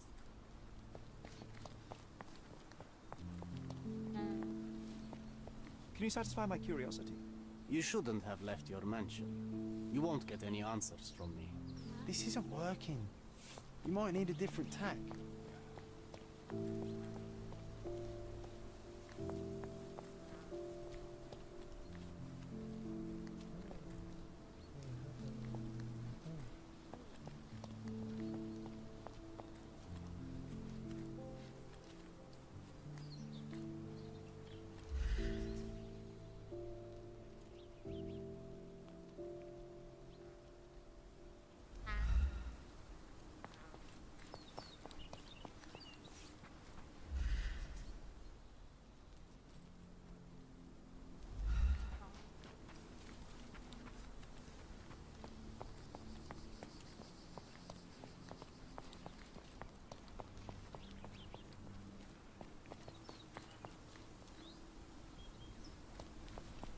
Don't Không mind me, biết sir. làm gì I'm nữa. just a loyal servant of my craft. Mình đau lưng rất là mỏi chân luôn. Cứ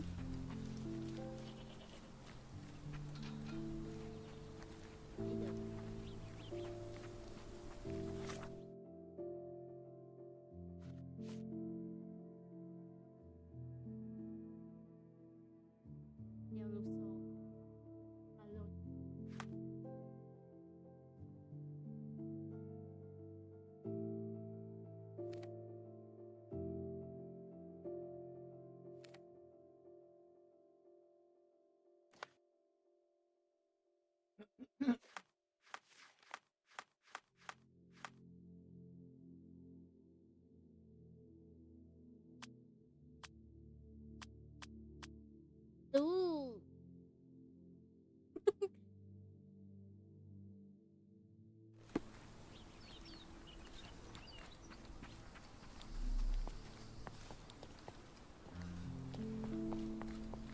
Quá mệt mỏi rồi mọi người à. Chị sủi được không?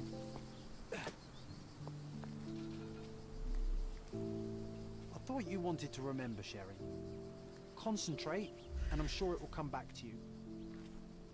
I thought you wanted to remember, Sherry. Concentrate, and I'm đúng sure rồi. it will come back to you. Ở đây đâu?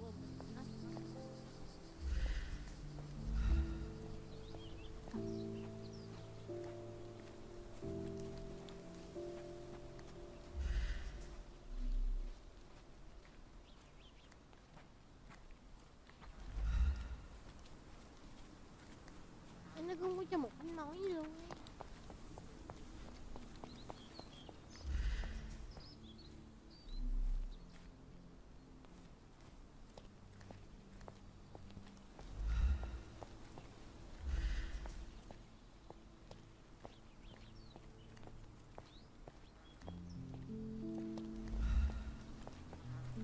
Thì mình ngồi thẳng người nữa liệm.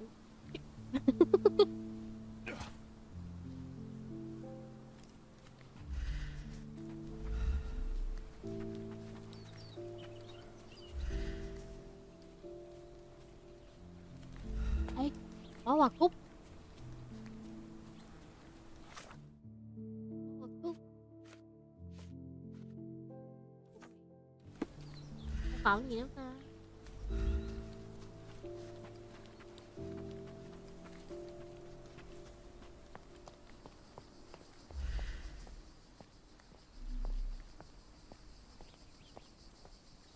Ở trên nó hiện cái đường đi giống như cái nãy.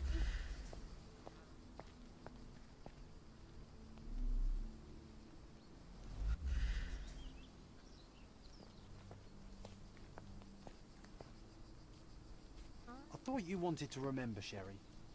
Concentrate, Đi and tiếp, I'm sure đi it tiếp will đi. come back to you. Từ từ từ từ từ từ. Cái nghĩa gì nó rộng. Giờ mình vô mình xí một chỗ mốt em ăn trong.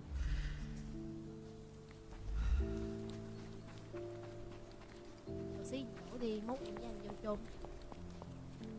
chỗ.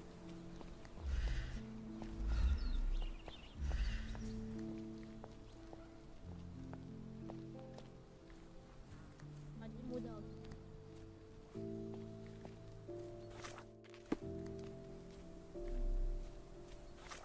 Bye bye cả nhà. Tôi lì sủi đây. Bye bye bye bye.